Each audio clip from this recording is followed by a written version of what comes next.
Welcome back to the. We are live. Whoa! Welcome, guys, to the born and raised audio experience. We're gonna go with that just for right now. I'm not gonna put it 100% on that. Right.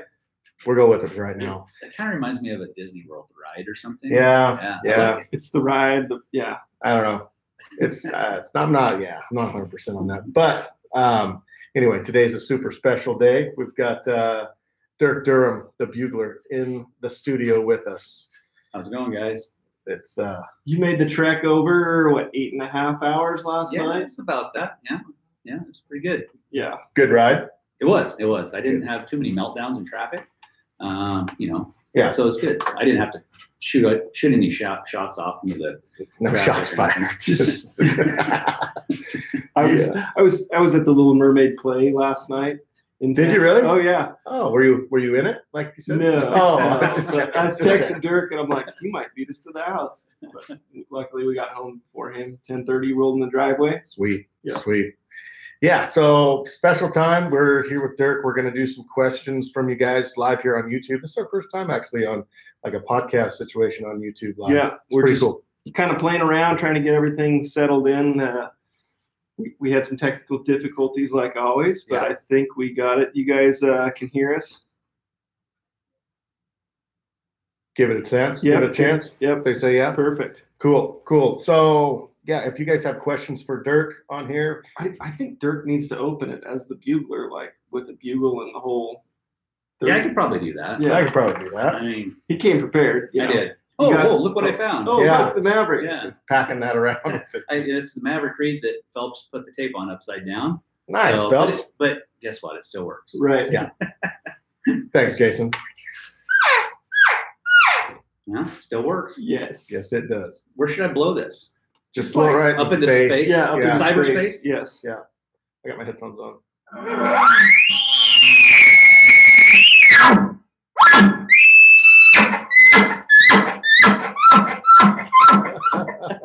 Get goosebumps. Need I say more? Yeah. Real deal stuff right there. I remember that video. I think it was like probably day 3 in Wyoming last year, and we were at the Wallow.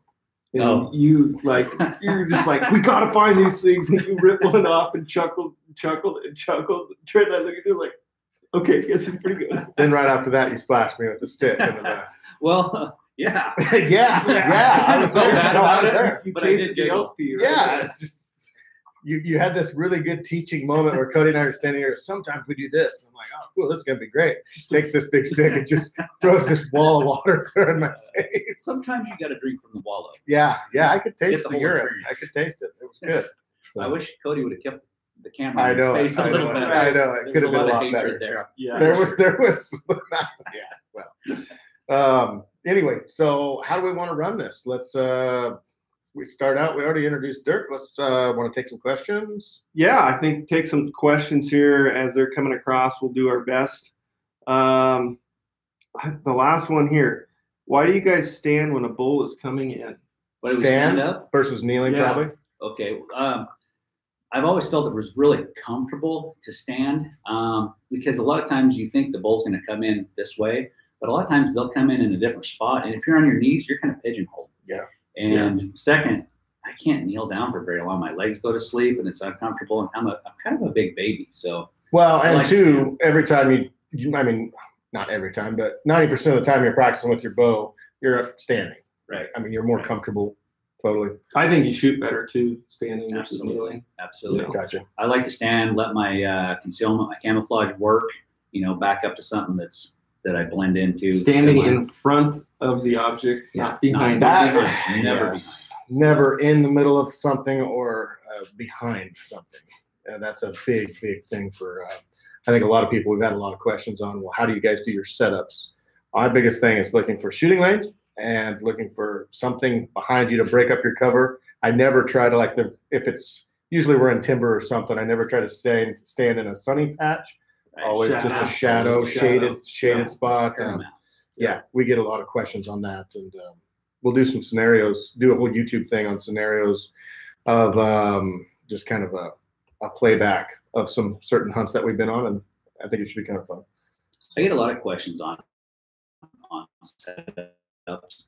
You can do everything right. You can make the right calls. You can get the bull worked up to where he's coming in. But if you set up in the wrong spot, you have no shot. Or he'll come in with the wind to his advantage. I like to try to stack the cards in my favor a little bit. For instance, let's say you got a bull and you're on the same level as him on this hill. So he's side hill of you, a couple small finger ridges over. Okay. I want to make it to where he has to come across the last ridge towards me and then come out and top himself out up on top of the ridge to be able to see, number one. And then I want to be positioned, my shooter positioned, or I want to be positioned to where the wind is going to suck my wind below or up above his position to where he's going to have to come and find me and see the collar. And then he's also not going to be able to smell me. So then he starts to circle? Right. So you use those little terrain features in that way, you'll get a lot more shots. So topography is definitely key. Definitely. Yeah. It's just playing the game smarter, you know?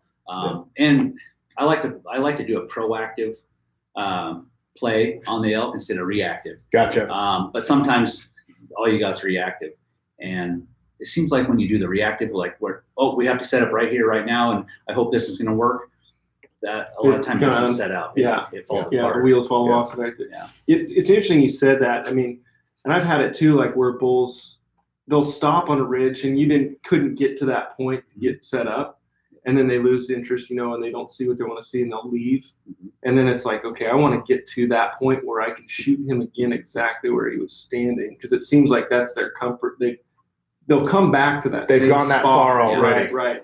So using, like I said, reacting or being proactive, knowing that, okay, if he's going to hang up right there, let's move in, shut up, zip into where he's standing, and then get him to come back to that spot. Yeah, absolutely.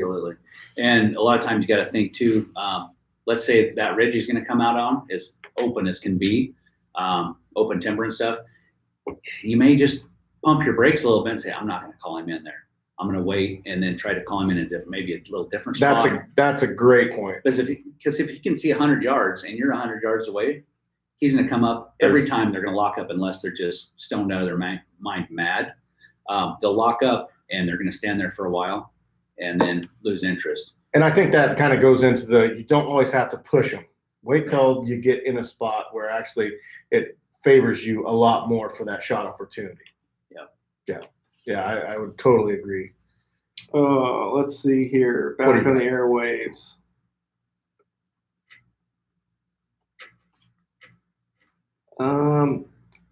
Let's see. Does Dirk hunt species other than elk? I do. In fact, I'm a huge whitetail nut. Giant whitetail. Yeah. And that's not what you would typically. How you would typically hunt whitetail, it's not tree stand hunting, which there's nothing wrong with that. That's just not the way we do it in North Idaho. We do a lot of hiking. It's thick, right? Yeah. You gotta hike around, find a vantage point, maybe sit on a good vantage point and watch across the hillside. Maybe get one. Do you guys have clear cuts and stuff like clear cuts? Yeah, sit and watch clear cuts. Same kind of blacktail stuff. Yeah. So it seems like to me, like when we'll go up and check the coast range today, you'll see a lot. I mean, I would see some probably similar country of what North Idaho is, except ours are. I don't think our drainages are as deep. No, I think it's a lot more broke up. It's not like one big main ridge and some fingers off of it. It's just Yeah, right. That's kind of where I would see it too. But thick But yeah, I cut my teeth on whitetail hunting when I was a kid and just fell in love with it. And then I found out about elk hunting, and whitetails have come second place ever since then. So and another fun fact that probably people don't know is how many bulls Dirk has killed with a rifle. Like, because of those Idaho non-resident tags and hunting 2 seasons and doing that, you extend. Not afraid to pick up a gun. Yeah. Back in the day when Idaho had really liberal seasons, if you didn't get it done with a bow, you could go back in with a rifle. Oh, really? And try again. So there was a few times that I wasn't very lucky in bow season, but in rifle season I ended up getting her done. And it's still hunting. That's the whole thing about it. Is it's still hunting. There's nothing. I'm excited. Wrong. I'm actually going to get a rifle tag here in Oregon. First time since I was 12 years old. Oh yeah. for elk. So yeah, It's a rifle hunt is blast. fun. I like it. Oh, I'm a terrible rifle hunter though, but my bow hunting is way better for elk. So. yeah. I love it. Man, you guys are there's so many questions here. This is my first. This is my first year hunting archery elk in Colorado. What is one piece of advice for a newbie like me to take with him in the hunt? I'd say go prepared. Go prepared, and then have confidence in what your preparations were. Yeah. You know, make sure you've got the right tools in your toolbox. You need to make sure you know how to call elk. I mean, a lot of guys, you know, that's not their forte. Maybe they're more of a spot and stock, but which there's nothing wrong with. Which there's nothing wrong with that. I mean, but the better you are at more things, you can try different things and maybe be successful and notch that tag. You know, it's the little details too of your setup or in your pack and stuff, making sure you have the right things to be able to stay and hunt a full day or whatever. Right. And being comfortable in that. I mean, yeah. Safety, navigation, right, on X or having GPS in your phone, and just I would say just basic woodsmanship for a newbie elk hunter. I mean, it's and like newbie elk hunter, my biggest right off the bat would be a giant or 5 bottles of smoke in a bottle. It's all about wind. Yeah. I mean, if they wind you, you have no chance at all. And coming from a rifle hunting point of view, for a lot of people, they don't check wind. They just go hunt, you know, and it's all about wind. That would be my number one thing I would say to someone probably. Oh yeah, you can't fool an elk's nose. No. So, yeah, that was good question though. Good luck this year too. What else do we got, Cody?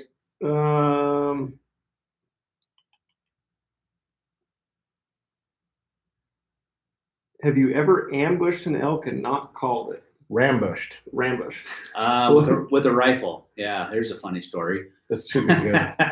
So I made this big hunt, hiked my butt off one morning, and I knew there was some elk in the area. A friend had kind of given me a tip, and I didn't see squat, and I was kind of like a little bit cheesed up walking out of there. It was lunchtime, and I thought, I'm gonna go back to the truck. I'm hungry. That was back in the days where I didn't even have a backpack. I had a pocket knife and a pocket full of shells, right? That's right. And I'm walking back to the truck, and I'm walking down the road thinking about my sandwich. You know, I said, man, that sandwich is gonna be good. We had ham last night. It's a big old thick slice of ham.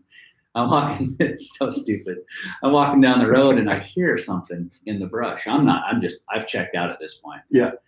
Gonna get to the truck. Not too far from the truck. And I hear some swishing around in the brush, and I kind of look over the hill and I see antler tips. And kind of look around and like, oh shoot, there's a couple of elk down there. About that time, this bull picks his head up, kind of looks around. He doesn't see me. Puts his head back down to feed. I'm like, holy cow.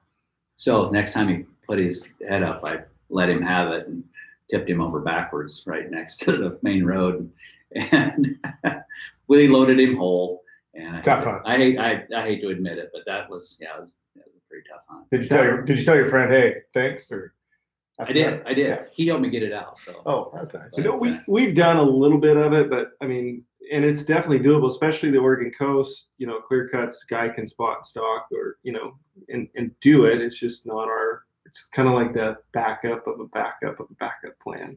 And I think, you know, the ambush question, I think Cody kind of tipped on it a little bit there as far as Oregon coast is totally different because you can spook these elk around here. They'll run 200 yards and then they'll slow right down to a sneak, you know, mode. So if it is that rifle hunting, I thought that's what they were talking about. And it's in the past, you just take off after them, run them down, and you can catch up with them versus like Colorado or open Idaho where I've been. Yeah, nope, they're gone like for miles. You're seeing dust clouds, but around here it's thick enough. They seem to really tame down after they spook. When I was a kid, one time I did ambush an elk at an old cow pond. Nice. I hunted the front country close to home when I was young. Right. And there was this old cow pond there, and I'm sitting there waiting. I made a couple bugles and cow calls. It was hot. Pretty soon, this cow and a spike bull walk out to get water. And I'm like, oh yeah, here we go. And I get all ready to shoot. And about that time, I just see a streak of black come out of nowhere. And I thought, oh, it's a bear. No, it's a domestic cow is like a young bull. Oh. He rammed that spike bull red. Really? It about rolled him, and the spike bull jumped up like, what the heck's going on here? I drove my bow back and I let him have it. Of course you did. I kind of felt bad about that. He just gets rallied from a new cow. Yeah. So that is a time I did like literally ambush one. So. Nice. Gotcha. Nice. One question I saw here is, do you guys hunt midday? Yes. Absolutely. Yeah, I mean, what's your, Dirk, if you said, if you only had like 3 hours a day to hunt, what would that 3-hour window be? Yeah, I got this thing that I kind of coined a silly little phrase a few years ago called midday madness. But I usually when I say it like a radio announcer, midday madness. And Say it like that, it's way more productive. It sounds way better. Way better. You get Way more better. people on board with you. You do too. Right? But 12, 1 o'clock, that's magic time. And we have had so much luck calling in bulls out of the bedding area during that time.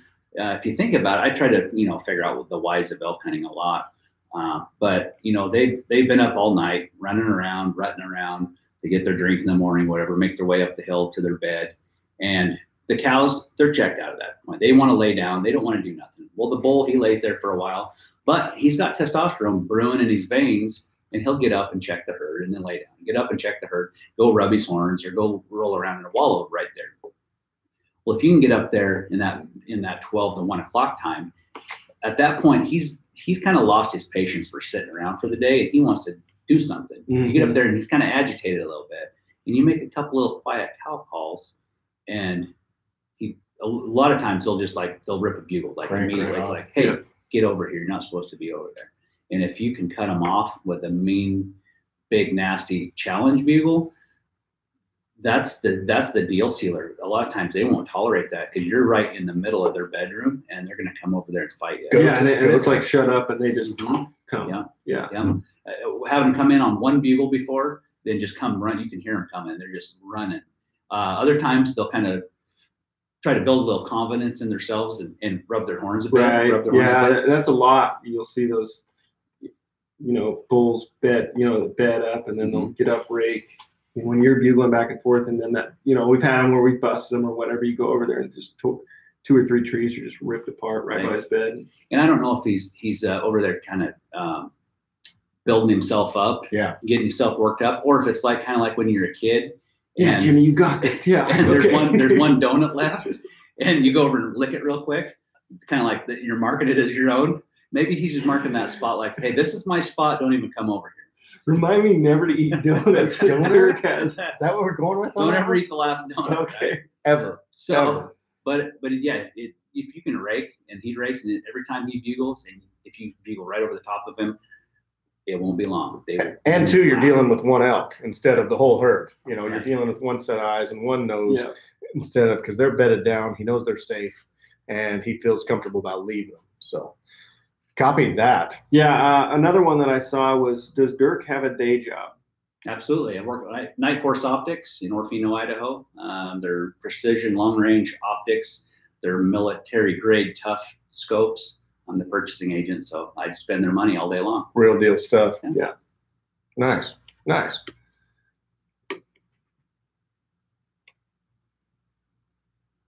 If you had a choice, cow call or bugle, which one and why? Bugle all day long. Yeah. And why? Yeah. I feel like through my experiences, which I've done both, I've just cow called a lot before. And when you're calling in bulls just by cow calling, they seem to come in more wary. They come in slower. They come in more quiet. They come in checking the wind, looking.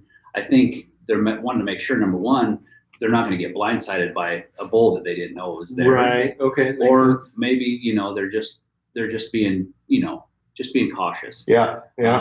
If I could only hunt with a bugle, I can make that bull mad until he lets down his defenses and comes in a blind rage. And that seems to work better. A lot of times they forget about circling. They just I'm going to come on a straight line and whip you. And and I've had really good luck doing And it. that's what the whole arc thing, right? Right. Is that Right. so? Explain that. We talked a little bit on setup. Go through that whole scenario. So if you got to picture a straight direct line to the elk that's coming in. So if you set up directly on his direct line to you, you're probably going to get a frontal shot. That's pretty much how we've done that. And it's tough because, you know, a lot of folks aren't comfortable with taking that shot, rightfully so. So what you want to do is in your mind, okay, he's coming on a straight line. I want to get off that straight line just a little bit. You don't have to go far, 5-10 yards on the downwind side of that straight line to where that's more of an arc. So then if he does come in a straight line, you're going to have a perfect broadside shot. Or if he gets a little bit tricky and says at the last minute, I'm going to circle down a little bit. Well, you're already there and he might even step on you. So yeah, it's a good point. That's good stuff. Right. All good stuff. The Life Outdoors said, can we be expecting any apparel anytime soon? Oh yeah, Maverick apparel. Absolutely. Well, it won't say Maverick on it. It'll say the Bugler. There's the Maverick t-shirt Phelps has on sale on his website.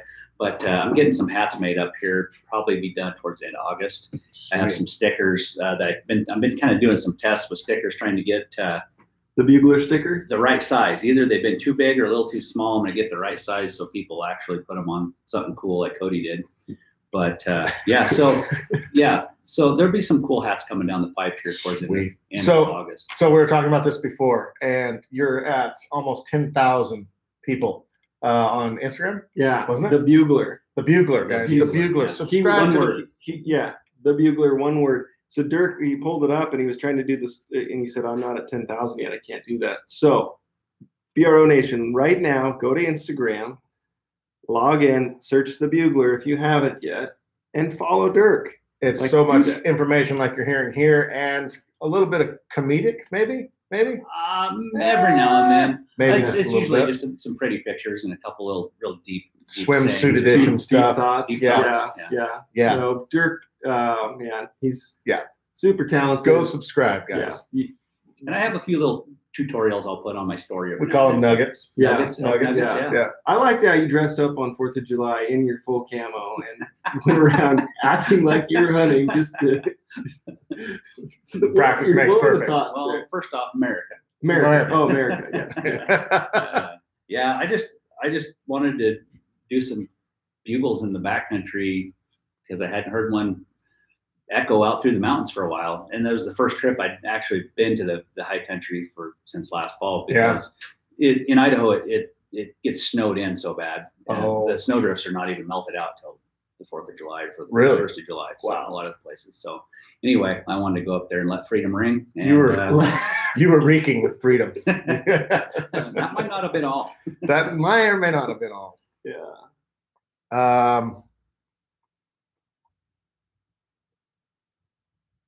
Okay, here's one. You guys backpacked in Colorado, but base camped in Wyoming. Oh. Which one do you prefer better and why? This is great. I prefer a hunting lodge with a swimming pool for one. Room service. A 5-star chef. Never had that before, but I can't imagine it being too bad. Pretty sure you don't find that on public lands. So not too often. Scratch that one off the list. No, it's just a different hunting styles. And I think that was what was so cool about last year during the project, is going through just state to state, hunting with different groups, and just actually getting to experience those different hunting styles was awesome. I mean, because I think we got into a little bit of a rut. I'll just say it, throw it out there, that you had to go at least 6 miles to be in the quote unquote backcountry and to be hunting elk, and that couldn't be further from the truth. So it was a breath of fresh air, I will say, from my point of view and perspective from last year. We truck hunted, which in a grizzly unit is probably kind of smart at the same time. Oh, yeah. So I mean, you got to think about that too a little bit. But yeah, it was so neat, because the backpack hunting, it can get monotonous. And if we would have done it last year for every single state straight, it would have been a lot longer haul. And the perspective, especially you guys brought from Wyoming, you can get locked into country that's not necessarily full of elk. Right. So, backpack hunting, you have to hunt the elk that are in that foot range, right? And you've got about a 4 mile range, right? You know. And just time wise, if you're on a 7-day hunt and you've got to burn a day of coming out, burn another half day going back into a new area, like you lose hunting time. Where truck hunting, you can cover a lot of ground, hunt wide variety of country. I mean, and then you can have the luxury of, bigger tent and softer bed, mass quantities of water, stuff like that. Yeah, you don't have to worry about capturing water every stream you go by because you might not have it that night. We're gonna have to worry about that this year. Yeah, Dirk. This is his first backpack hunt this year with us. It's gonna be a blast. So I know there's been a lot of questions about Land Free 2.0, where we're going with who. Well, we will say right now, Dirk is coming to Colorado. Gonna be a blast. I can't wait. It's gonna be super fun. And I was shocked when you told me, you said that's gonna be your first backpack hunt. Like a bivvy hunt where you just pack your stuff on your back and go for days on end. But kind of spiked in a couple times. Right. Times, but this is gonna be the first real deal. Oh yeah. It'll be fun. It'll be fun. Yeah, and hopefully we find the elk like a mile and a half in I'm hoping. And stack them up like cordwood. I hope so. Yeah. Hopefully, if we can find someone to call for us. I'll try my best. Yeah, well, you better. Here's a good one. How many diaphragm calls do you go through in a season? Man, I've just kind of depends. There's been times I've gone through 5 or 6 or 10. It just kind of depend on the quality of the call at the time. Sometimes I've had some that maybe 2 reads will last my entire season. Long time. Right. And still be good at the end. Yeah. A lot of that too is you have them in your mouth all the time, 24/7. I mean, all day long. Chewing the tape. Chewing on them and stuff, and that does wear them out. If you just called when you called and took them out, I think they would last a lot longer. Absolutely. So this one was one of our first prototypes from July or June last year, whatever. Mm-hmm. And it's still totally, I mean, I blew it almost all season. Mm-hmm. And then, so life kind of, like you said, if you're chewing on them. Well, and then you're panting and wheezing, and pretty soon you accidentally spit it out. It lays on the ground in the dirt. You know what I mean? Right. You know how things, how hunting and the other one is don't put a moist diaphragm call back in a plastic bag. Oh, it kills them. It kills it. Leave them to the air. Yeah, you want it. Yep, you want to. And then you store yours in the refrigerator off season, right? No. I thought I've seen calls in your refrigerator at a couple points. Maybe when I was a kid, younger days. I have done that. People. Yeah. I have done that in the past. Yeah. But working with Phelps earlier this year, we designed the Maverick elk diaphragm reed, and it's a new product. I didn't know how it was going to perform for longevity in the field in the fall, and I thought I want to know how many bugles. So I got one of those little pitch counters that the umps use at the baseball game. That was fun. And I started doing bugles every night after work. And there was a lot of dedication, and I won't lie. Yeah. I've seen stars and might have blacked out a couple times. But over the course of about a week and a half, 2 weeks, I kind of gave up about 760 bugles on that one reed. On the same reed. And it had a lot more in it, but at that point I was like, okay, this is going to work. I'm tired of bugling. My head hurts. Yeah. It would have broke 1,000, I'm pretty sure. And they weren't your super hard big rippers every single time. And they weren't like the little wimpy ones. I kind of tried to get kind of the middle. What a day goes in. Yeah. Right. So I think that's a few. Yeah. And I mean, if you, from our point of view, the way we hunt, I think I know Dirk and those guys hunt exactly the same way we do pretty much. That's a $9 call. Right.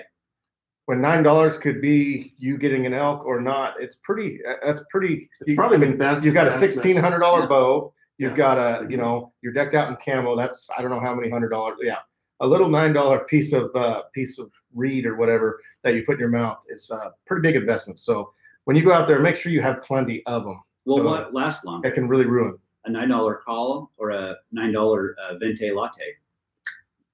Good. Cody pays 12. It's a mochaccino. It's a mochaccino. Yeah. All right. Here says Onyx Road area. roadless area, the layer that they help with or Randy developed, you know, it's got the heat map. It says it's 3 to 5 miles from a road. Do you backpack camp that or base camp and walk in each day? Awesome question, actually. Awesome question. Me personally, I would, if at a 3 mile, I would back in. Yeah. That's just so you got to figure every single day, if you're just hunting from the pickup, it's time on feet, right? So your time on feet is the most important thing to keep you in the game and to keep you hunting. So if you have to go in there that far, say you get on a bull at mile 3 that evening, you've got a 3 mile hike out and then a 3 mile hike to get back to him the next day, rather than sitting right there camping overnight and you're back on him the next morning. I definitely at 3 miles, I would. A mile and a half, I would say I would truck hunt probably. Yeah, it just depends on the elk density, right? Yeah. I mean, I think that's a big factor there. And in reality, if you go minimalist, you're actually gonna save yourself a lot by bivvy hunting versus, you know, going in, like I said, even if with a day pack to carrying 20 pounds, well, if you throw, you know, lightweight gear and food in there for 3 or 4 days, you're at 30, you know what I mean? And yeah. So for the Elk 101 crew and I, the old adage about if you're dumb, you better be tough. Well, we don't usually bivvy hunt, so we truck it, and we hike in and out every day, and we may spend 17 miles one day chasing elk and maybe 8 the next. Yep. But we like being mobile because we maybe go through there and blow it all up in one day, and then we're out of there onto the next spot. So. And that's another great point. A lot of times, I mean, if you blow those elk out, they go.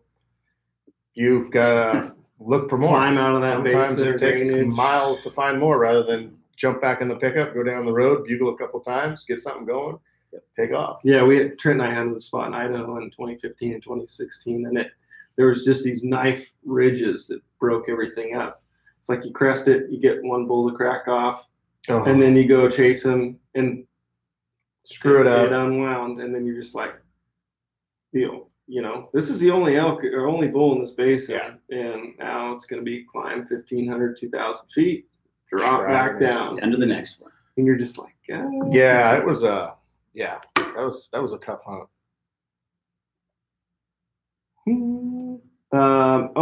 Got one here, more of a comment. The last 4 bugle videos have been great. Would Dirk do one as well? I believe we're going to do that just after we do all this. Yes. So Dirk will have one, and we'll edit it out, and it'll be at the final end of our save the best for last bugle series. Yeah, we're going to teach him everything we know. That'd be great. You did a great job with Austin. See, everybody can be taught. Everybody can be taught. Here's one. How do you feel about using elk decoys? They have their place. Have you used them often? I have used them a little bit, yeah. The bigger ones that you have to have all the poles and stuff to prop up, for where I hunt, they're just not really feasible, because a lot of times there's so much brush in between you and the elk.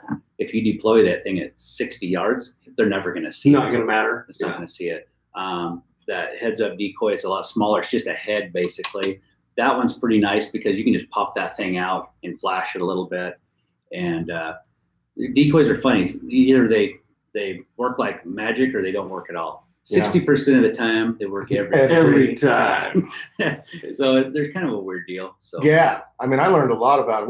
We packed them all over the woods and never ever used them until last year with the Hushin guys in Idaho, and it killed Trevor's bull. I mean, I'm 100% on a lot of the call-ins. That little bit of visual helped, but that's that pinyon pine. Yeah, that's really wide open country, wide open. Right. Yeah, visual as much as that bull came from like 700 yards, so it was amazing.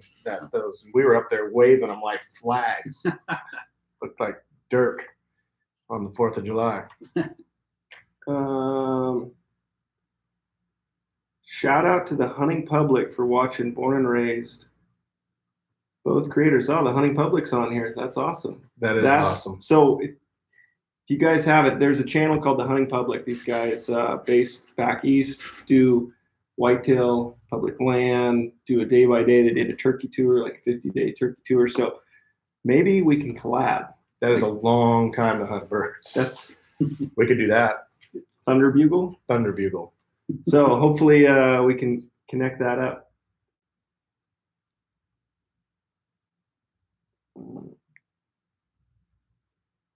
Where do I get a throat punt t-shirt?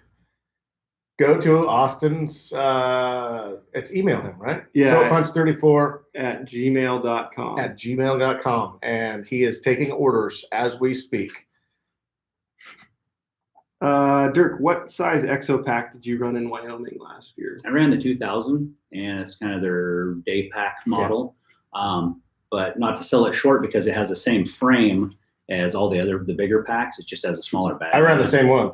Yeah. It's awesome. I love it. It's a little lower profile than the bigger packs, and if you're hunting big timber and heavy brush, that you can get through there without getting hung up. And being 6'4", every time I got to bend down that much more than I do. Like I ran 3,500 all last year everywhere, and it definitely. But the cool thing about it is, like he's saying, that's just the bag size. Yeah, no, so same exact frame for the whole thing. Capacity for meat. Yeah, like when Donnie killed his bull, we all packed meat. You know, just right then and there. Don't have to run out to the truck, grab pack frame. Right. Get something good, Code. Dirk's starting to fall asleep. Do you guys use any scent products like Dead Downwind? I wish Trent would.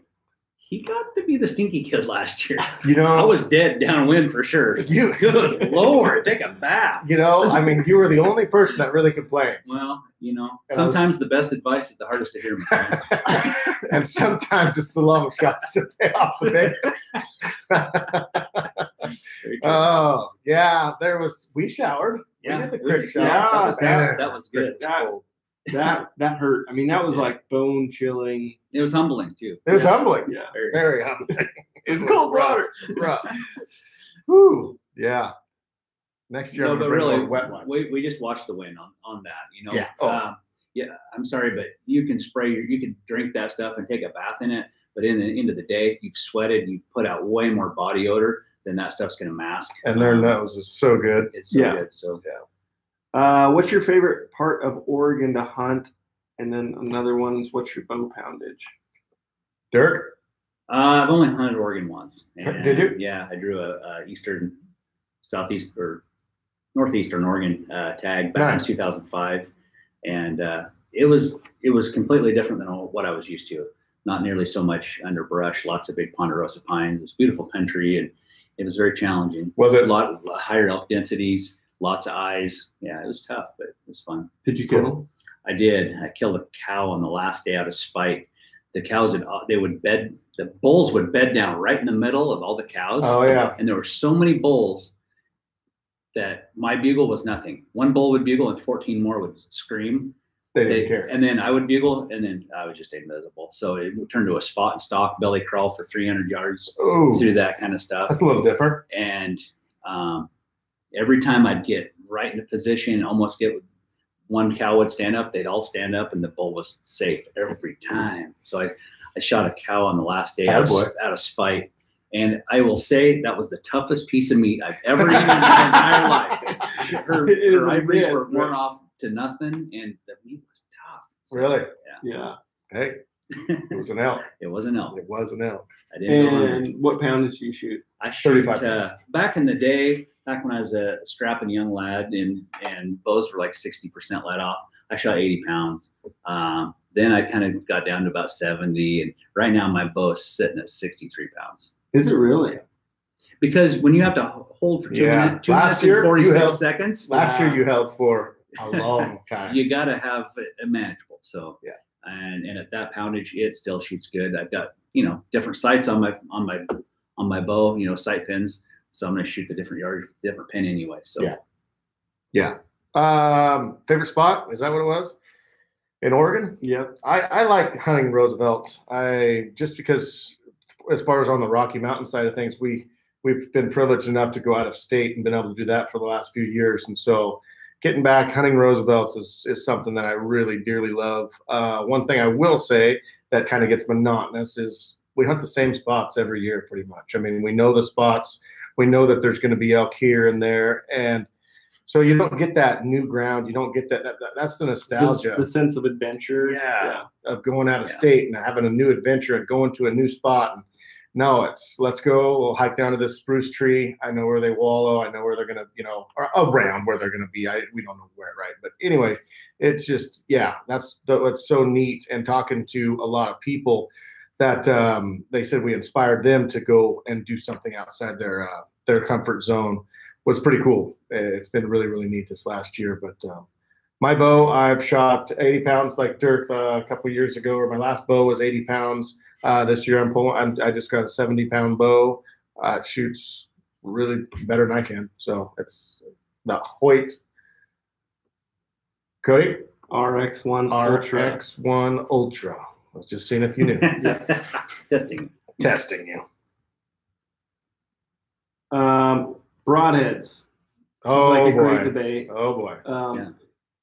Fixed blade or mechanical? I've never shot a mechanical, but I hear way too many horror stories about guys having angled and not good penetration with the expandable. I've never had a problem with penetration with a fixed blade.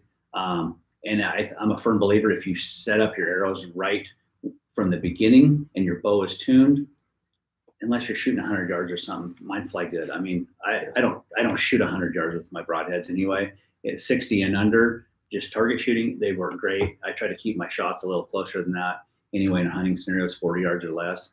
And I don't have an issue with it. But I'm a little bit OCD. I take probably 3 or 4 hours to set up 6 broadheads on 12 arrows. I match up. I take one broadhead, one insert, screw it on there, put it in an arrow shaft, spin it. If it doesn't spin perfect, I take it apart. Well, I match that one to each arrow until I find the perfect spin. And if that doesn't work, I take that insert off and put another one on. Really? So it takes a while if you want it to be perfect. I can imagine. But when I've done that, I have no problem. My field points hit just where same spot. Of course, my bow's been tuned, which I'm not a bow tuning guy. That's pro shop stuff. I'll let my buddies do that or my pro shop guys do that. But that's how I see it. What broadhead do you shoot now? I use the G5 strikers right now. Okay. 100 or 125? Hundreds, yeah. And they're scary sharp. They fly good. I used to use the Montex. Those flew really good. They weren't scary sharp. No, and I wasn't impressed with the blood trails I got out of them. Yeah. I've used a few different ones. I use a 4-blade broadhead. I'm not going to say the brand name, but a few years ago I thought, man, this is going to tear some serious holes. And I shot this dandy bull with it, and he died within sight. And if he wouldn't have died within sight, I don't know if I would have found him. I made a good shot. He didn't bleed. There was no blood. Right. He had 1 drop of blood on the outside of his coat. Broadside shot? Or? Broadside quartering. Yeah. Double lung shot. So anyway, that particular brand I steered away from, and I just go with that 3-blade striker, and it's good. Leaves some good blood. We get this question probably almost more than any other question is what kind of broadhead do I shoot? What do we shoot? What's the best out there? And you still, like you just said, you have to hit them in the right spot. I mean, it's find one that you're confident in, that's accurate, and do like Dirk and test them and find the one that flies best for you, because some will fly out of different bows. Some broadheads will fly better than others. So yeah, that's would be. I mean, Cody shoots I don't know. We all shoot something different. I actually got 3 different broadheads in my quiver right now. I'm in there, all 2-blade single bevel, but I've got a Strickland, I've got a Kudu, and I've got a bone broadhead. Just kind of playing around, testing with accuracy. We're going to do a destruction test, so we're going to shoot some plywood. We're trying to get in touch with the butcher to get some shoulder blades and do some ballistic gel. Yeah. To just go shoot. Oh, yeah. It's going to be fun. Yeah, I like the single bevel. I switched about 4 years ago, and the blood trails have been awesome. I think, I've seen what Cody, the blood trails from that. I think this year I might switch to that maybe. I don't know. Steve shoots a shuttle T. Trevor shoots a I remember Cody. All these names. QAD, Very simple person. QAD Exodus. It's a mouthful. Yeah, It's a mouthful. So he looks at me again like, what, Brad? what was it? I don't know. Is there a difference in taste to Rocky Mountains and Roosevelt's?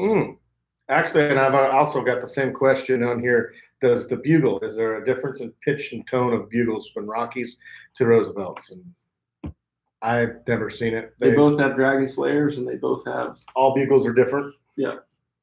None are two of the same alike. Yeah, I've never seen it as far as that goes. And then the meat wise, this is I don't know. People say that they taste more like sagebrush if they're in sage. Stuff that is over east. I don't know. I've never. The one thing that people always ask, or Roosevelt's are such a big bodied elk, and I think in my experience, a big mature elk, like you kill a bull in Idaho and they're big, right? They're 800-pound animal. The same thing with Roosevelt's. If it's a big mature bull, they're big. Now, if you look at cows, calves, and spike raghorn stuff, there's a pretty good difference. Big difference in a spike Rocky versus a spike Rosie. The toughest spike known to man, the one that Trent killed in Wyoming, was also the smallest spike. I honestly could drag it, guts, feathers, and all. Wow. I'm not joking one bit. It was so small. It was like a big mule deer. What did his mother say when he didn't come home for dinner? I felt terrible. I bet you did. Not really. Yeah, that was man, that was a journey on that one. That was our first time out of state. It was pretty epic. But what's your? Body wise, do you notice any difference from state to state, or like hunting? For Rockies, it's pretty hard to beat body size on a North Idaho bull. I don't know if it's just because the feed they got, or if it's some of the genetics. If you talk to some of the old timers, like the really old timers. Back in the old days in North Idaho, they had a lot of big die-offs, and they actually got transplant elk from the Olympic Peninsula. I heard this. So I would say our elk are actually hybrids. There's no scientific proof, but the old guys that were there, and remember, that's where they got their elk. They got some from Wyoming too. Mm-hmm. But anyhow, the biggest hindquarter on a bull that I've ever had anything to do with was one Corey shot here in Idaho here a few years ago, and just hip socketed out. The quarter weighed at 85 pounds. That's a big one. So that's a big one. That's a big one. Yeah. The bull I shot last year, I thought he was a pretty big body, but still, he was probably about a 75-pound hindquarter, and that's just the hip socket. There's no ribs or right. Other bones hooked to it other than the leg. From the knee to the knee to the hip socket. Yeah. That's. And to taste, I couldn't really comment. I've never eaten Roosevelt, so right, it'd change your life. Probably would. You might have to. Yeah, you never know. I bet you probably will tomorrow. Here's an interesting one. Technology and hunting, right? You the Garmin's news site. Mm-hmm. What do you think of that? You couldn't pay me to use one of them things. Yeah, that's just junk to me. I'm not a gadget guy. A GPS. And the smartphone app for Onyx, that thing's amazing, but that's about as far as gadgetry I'm going to go.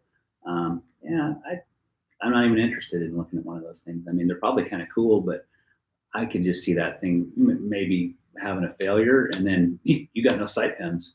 Well, it's not legal either, is it? Depends on the state. Certain states. Like Oregon. Oh, I thought it was more for Target. No, in Oregon you can't, because it's a battery powered. Yeah. Right. It's just one.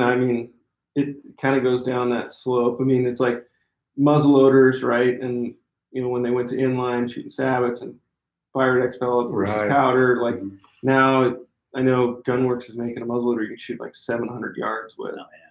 And at that point, like it's not a technically it's not a traditional fire. Correct. I want that. I want that shit. I want that. Yeah. Oh man. Yeah, it's a tough one. I for just technology and hunting, right? It still comes down to woodsmanship and your ability as a hunter. It doesn't matter what kind of gadgets you have. Like, I don't think people talk enough about woodsmanship these days.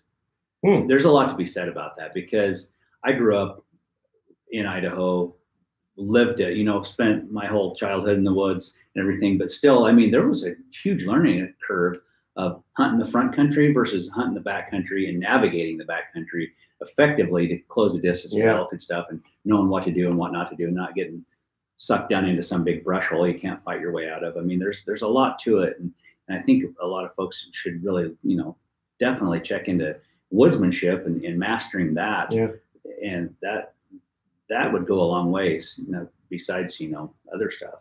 Yeah, I had a question that came through on Instagram the other day. It's like, as a new hunter, what's the first thing, like, that they're from the east, they just moved out west because they had this dream of hunting elk and doing all that. Like, where do I start? And I honestly said the first thing is find a mentor. Like, find someone that has some experience doing what you want to go do. And, it's like that. We talked about this on a podcast the other day. That's from someone who hasn't seen anything, broke up ground. I mean, because I hunted this last year with Wyatt. I took Wyatt to South Dakota, and it's just flat. There's nothing there. I couldn't imagine living there all my life and then going, okay, I'm going to go hunt elk in Colorado this year. Oh yeah.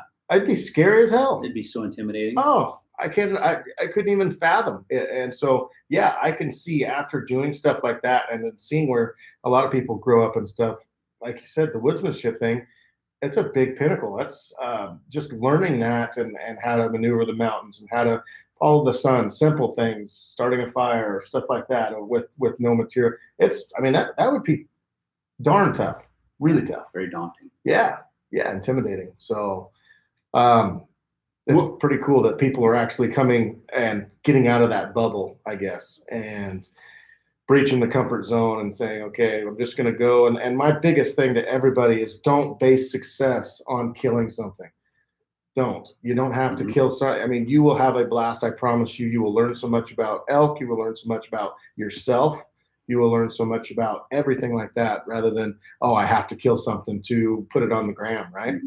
Got to put it on the gram. On the gram. Put it on and post it. Facebook. Yeah. Well, I think, there's this kind of an ideal right now too in the hunting world that you can't hunt elk unless you're hunting wilderness or the most remote, rugged backcountry. Yep.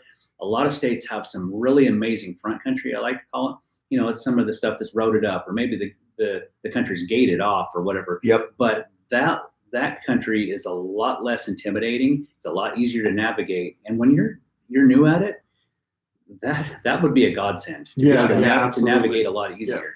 So, and you have a little bit of a safety net there too if you get in trouble. Exactly, because you've never tested yourself before to see what you can handle, as far as putting on the miles, and once you get in there, you've got to get out. And the other thing is having the all-American CrossFit body in order to be a good hunter.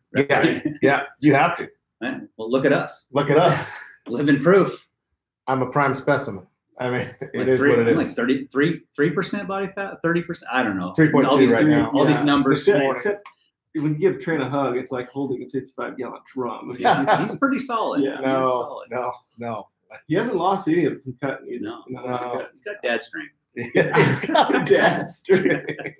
Is that the dad bod, or he's the dad that goes along with the dad bod? It's hand in hand. Yeah. Give us another one, Cody.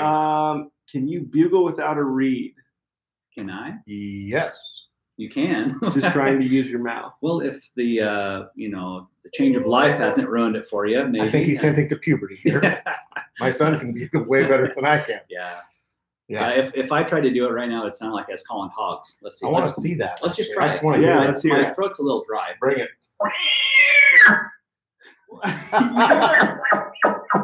Yeah. You do have that little it's a squeal. It's more of a squeal. Yeah. It's a nice banjo you got there.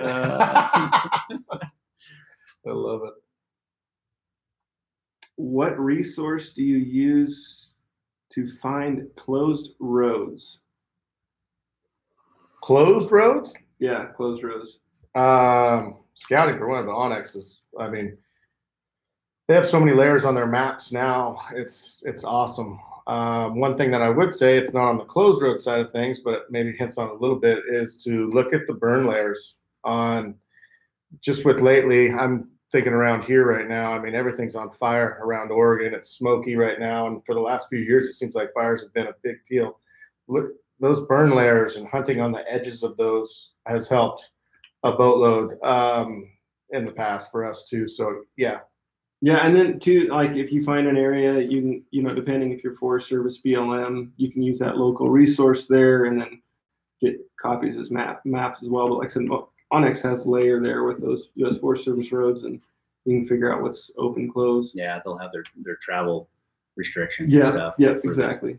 For the Forest Service or the state. Yeah, the harder part's like private timberland stuff. Yeah. You know, that's a state to state, company to company. Yeah. It all changes. Area to area. Yeah. That's where the exactly. scouting It's very tricky. would be coming in. And around here, that's what we have a lot of private timber companies. Mm. Bunches of them.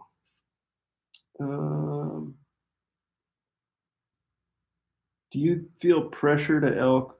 Do you feel pressure to put elk on the ground with what you do for social media and videos? Oh, wow. That's a great question. Great question. I put pressure myself to put elk on the ground to fill my freezer, which I did not last year. So Cody's due. Cody's due. This year's, Yeah. Go ahead, Dirk. I don't really hunt elk for social media. For the gram, right? Right. What's that? It's all for the gram, isn't it? The gram, yeah, for Instagram. It's for the gram. I'm gonna be Insta famous. Yeah. No, I started hunting elk back before the internet was even invented. I think Al Gore was probably a pimple-faced schoolboy at the time as well. Good chance, maybe. right? And I did it because it spoke to my soul. It gave me something out of life that I couldn't get anywhere else. And that's still the same today. And I put a ton of pressure on myself to get one, not because I feel like I have to kill, but I feel like it's just part of me at this point. If I couldn't hunt every fall, bow hunt especially, and call bulls, I feel like I'd have a piece of my life taken away. And I'm going to be honest, I want to be successful in taking the animal every time. I want to shoot one. And I'm going to put a lot of pressure on myself to do that. That way I can't beat myself up until the next September of why I failed. I think it goes. Yeah, I think it goes back to success is contagious, man. Once you get it, and once you've felt success, it's like I want to do that again. And you get that feeling, and it's not about posting a picture and making the horns look big. Although Cody, nice work. Yeah. Nice work. Oh, no, but 350 Wyoming 6-point. Yeah. No, but it's not about the score. It's not about what we chalk it up to is if Cody kills one this year, I will feel as if I killed one. And I think it's hard to explain. It's just, you being selfless and helping someone out and watching them succeed is just as good. It's just as good as you succeeding yourself. And but Cody's hit it on the head. It's filling freezers, man. That's a whole year's worth of meat. That's a whole year. Yeah. And our family relies on that every single year. And my wife definitely says, you need to get one this year. Right. Yeah. Last year. Oh yeah. So. There's some pressure from my wife too. Yeah. Man. Bring home some meat. Yeah. Oh yeah. That's expensive. Yeah. Yeah. Exactly. No, and I don't like beef. Yeah, this would not. Born and Raised didn't exist to be. I mean, it was just to share what was going on. It was nothing like trying to seek attention or fame or anything in that matter. So, for us, I mean, and it's interesting, like what Trent said earlier, being in our group and our hunting. We just are so happy if someone gets something. Oh man. It's a celebration for the team, the win, all of that. There's not been one sense of where, well, yeah, so and so killed one, cool. I want to go kill one now. I mean, it's I don't know, it's kind of unexplainable. I actually, when I left here, the studio to run out, I talked to my buddy Ryan, and he watched episode 19 last night, you in Wyoming. Oh, and he's like, he watched the roller coaster before, or the shoulder blade. And then he said he watched 19. He's like, I'm sitting there watching you guys cry and I'm crying. And he's like, I just never have had, I mean, he's experienced that, but he doesn't necessarily have that same emotional connection with hunting partners, and after when I shot that bull, when we found it, I mean, I don't think there was a dry eye. There was. I mean, they're Dirk, he was clear down the hill, hundreds and hundreds of yards straight down, and he ran straight back up the hill. Him and Donnie both. I mean, it was one of those things where it was just like, it was a brotherhood. It was a family. It was awesome. And what I can say to speak to that, you know, pressure on myself to get something, tagging out the first day and then able to call for my friends. I don't know that I think I've ever put that much pressure on myself at anything in my entire life, is to try to get you guys. That's really cool. Yeah. I felt like I worked way harder at getting you something than I would normally work for myself. For yourself. Because I wanted it so bad for you guys. Yeah. Yeah. So, It was, the way that turned out was pretty epic. it was the best. It was pretty cool. Here's one. Cody, how big are your hands? Ginormous. Because they look like NBA. Ginormous. Goodness gracious. Yeah. Pretty good size mitt. I don't know. Soft. Large, soft and supple. Yeah. He moisturizes. Callus is here on the keyboard. There you go. Yeah. This is brought to you by Jergens. Jergens. Oh. Do you guys share the meat from a bull? Sometimes we do. So like, was it last year or the year before? So last year I didn't Go kill ahead. a bull, and Trevor, he killed two. Killed one here in Oregon, he one in killed Idaho. two, yes. And I was pretty hard up, and he goes, come to the freezer, filled a box, and brought it back. Yeah. And luckily, generally, we've been successful enough. We haven't had to have. In the past, we have you know, shared before. Yeah, but it's, I guess, never really talked about it before. Yeah, but no, that's if someone runs out and someone has extra, absolutely. Yeah, I've kind of done both. You know, a lot of times, if we're all successful and we all tag out, then we don't even have that conversation. Or maybe if one guy gets an elk, then hey, why don't you take some of this with you? So Yeah. Right. Yeah. share. Take the ankle meat and maybe some of the neck. The Some upper that'll- neck. We Yeah. always share. Our tradition is always sharing the tenderloin at camp. Yes. The tenderloin. Usually never makes it out of the woods. Yeah, that was an interesting rock thing. Oh, so good. Yeah. That well, I figured that out here a few years ago, 2014 in Montana. Man, that was good. Corey killed this bull, and it was brutal cold all week. And he killed this bull, and it was in the 20s. And our hands are freezing. We're not really dressed for that kind of weather. And him and Donnie start skinning this bull. And I'm like, I'm building a fire. So Yeah. I built this fire, and I'm like, I'm kind of hungry too. We didn't have breakfast that morning. And I look around, I see this big flat rock. So I put all my firewood on top of that rock. I'm like, I'm going to cook some elk meat here. I got an idea. So built the fire on the rock. And as it burnt down and there's just coals, then I kind of scraped the coals away and went over to the elk and cut off a great big slab of fat and threw it on that flat rock and let it sizzle and melt. And then I went and cut some chunks of meat off the tenderloins and then threw it on there. And we didn't have any seasoning or anything at that point. We just had to get a sharp stick to poke it on there to get it off. But it was amazing. It was. My mind was blown. So from then on, I think ahead, and I bring a little Montreal steak shake in a packet. And then last year we did that in Wyoming. Back at camp, of course. Yeah, It was so good. I found this 100-pound rock. That was a giant rock. Packed it over to the fire pit. That's still in that fire pit. Yeah, we did that. That was a pretty good feast. Oh, that was yeah. good. We've always done the sticking over the fire, but the cooking it in its fat on the rock and the whole. So good. It gets a little gritty. Yeah, that rock was a little grittier than most. You got to find a better one. I just probably didn't Water it find off. good enough. Yeah, it was. Oh man, it was good though. Something about the fat, I guess. I don't know. Yeah, fresh fat's good. Fresh fat is good. No fresh fat left behind. That's right. You pack it with you now Mm-hmm. at all times. Yeah, I chew it like a candy bar on the way out. That's a man. That's what that's. It's what the Eskimos do. Yeah, that is true. I got a question here. Dirk, did he hook up BRO with a lip balm sponsor yet? Yeah, I'm still working on that. No lip zip Zip, for us. lip zip. Lip zip, yeah, They came in they've pretty been hot really for you, good to didn't me. But I'm still working for you guys. I've got a good word in for you. Appreciate that. That's a tough egg to crack. You know what I mean? Yeah, well, they just don't hand those out to everybody. No, you got to get in the ground floor on that. All right, here's one. Greetings from Afghanistan. From Chris Davis. Totally missing bow season in Colorado this year. My question is, do you plan to hunt the same area of Colorado you tagged the 360 bull a couple of years back? Well, Chris, I'm assuming you're in Afghanistan helping protect us, so thank you for your service and what you're doing over there. Totally. Just even reading that, I kind of like got emotional about it. So to answer the question, we're going to be around that same spot. Probably not in the exact same spot, but around the same elk. They're not going to take me to their honey hole. Let's cut to the chase. No.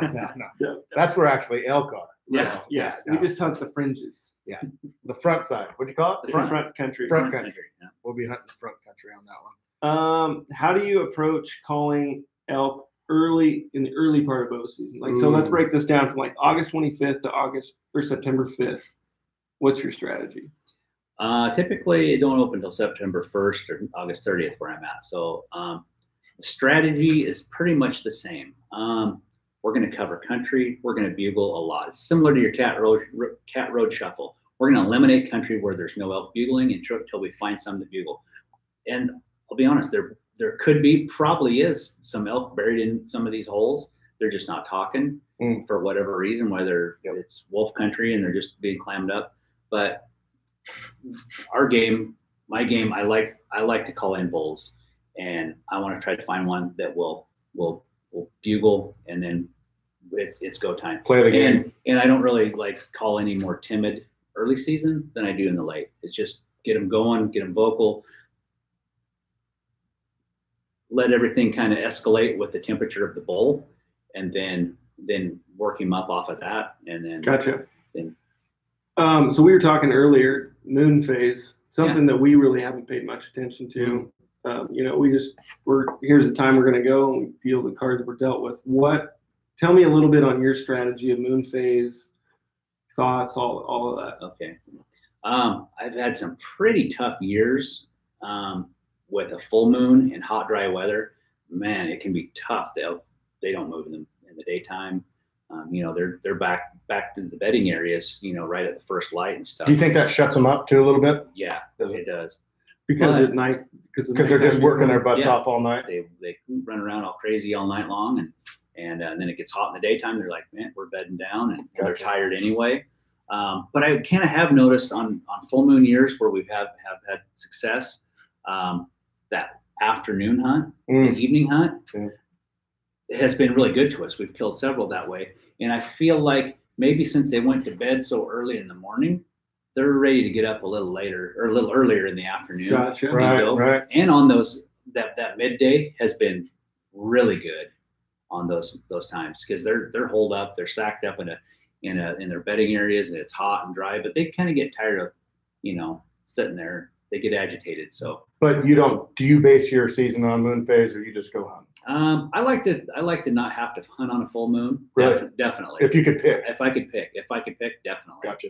But that period would depend on where I'm hunting. It seems like some states I can get away with hunting early, like the first week of September, and you have great bugling like we did in Wyoming last year. North Idaho, some of the places I go, I can't buy a bugle until the 20th of September. Ghost. I don't care how good the moon is or what the weather is. Yeah. I can't buy a bugle till after the 20th.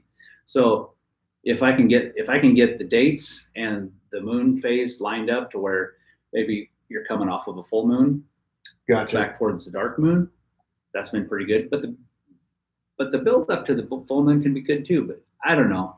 I think it makes a big difference though if you're hunting it right in the middle of the full moon. It can. And weather, I think too. If you got overcast skies, nighttime, do you think that plays even with the full moon? It'll help, because if you got weather and it's full moon, it'll decrease the amount of light they can see at night, and they're probably a little less active. Yeah. What do you think kicks the rut off? Well, I believe it's a scientific thing. It's the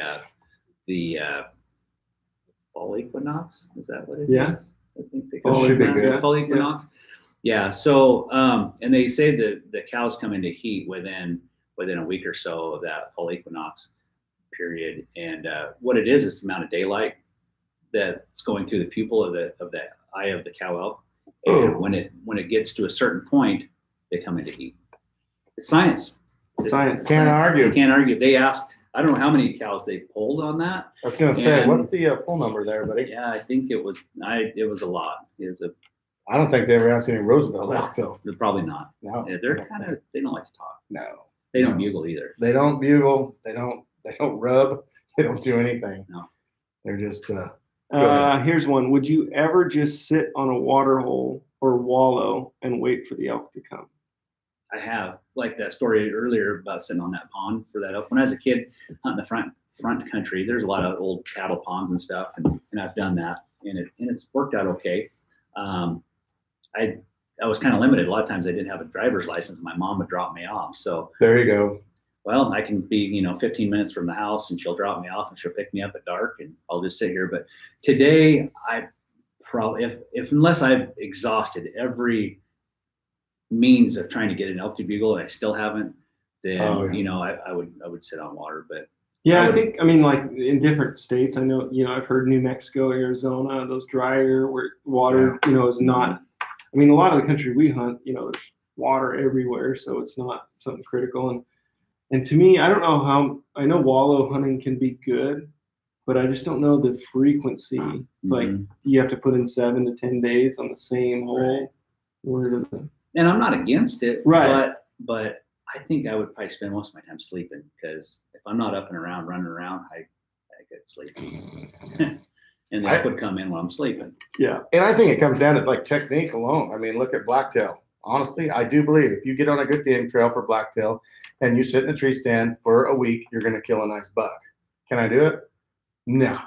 I got to see what's over that next ridge, man. You gotta, yeah, I just couldn't sit there that whole time. So that would be All right, Hush is on here, and he said, you may not get as many bulls on the ground this year, but I promise you'll never have more fun. Dirk, would you love to hunt with us all in the future? Such a good dude. Oh, yeah. That's nice of them. Yeah, well, as you can tell, I like to eat, and I think they have a pretty good menu at elk camp. Pretty So. Not solid. Not bad. Yeah. Salmon, The sushi in elk camp, though. I could probably. I know, I would eat it, but it wasn't bad. I don't know. I mean, sushi in Idaho, it's like, you just don't, like sushi is like a coast thing, right? You eat the food. Eat It's the good. Eat the food. Yeah. And not to mention, those guys are a riot. They are. They are. I think a guy's missing out on some pretty good laughs. Yeah. It's good stuff. It's good stuff. Yeah, when the propane fire pit comes out at night, and it's just good stuff.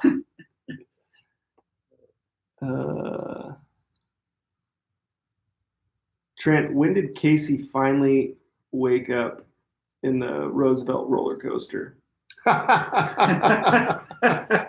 He woke up like, I don't know, 5 times in one morning. Wheels up 5. Yeah. Casey, you awake? Yep. I'm just getting out of my bag. Okay, cool. You turn your back. That was back down. I mean, it was basically sleep talking. That was awesome. It was awesome. I've been there. I love it. Oh, that guy's awesome. He's brother. Dirk, do you find when bulls answer in their bed that they seem to come in on a string better?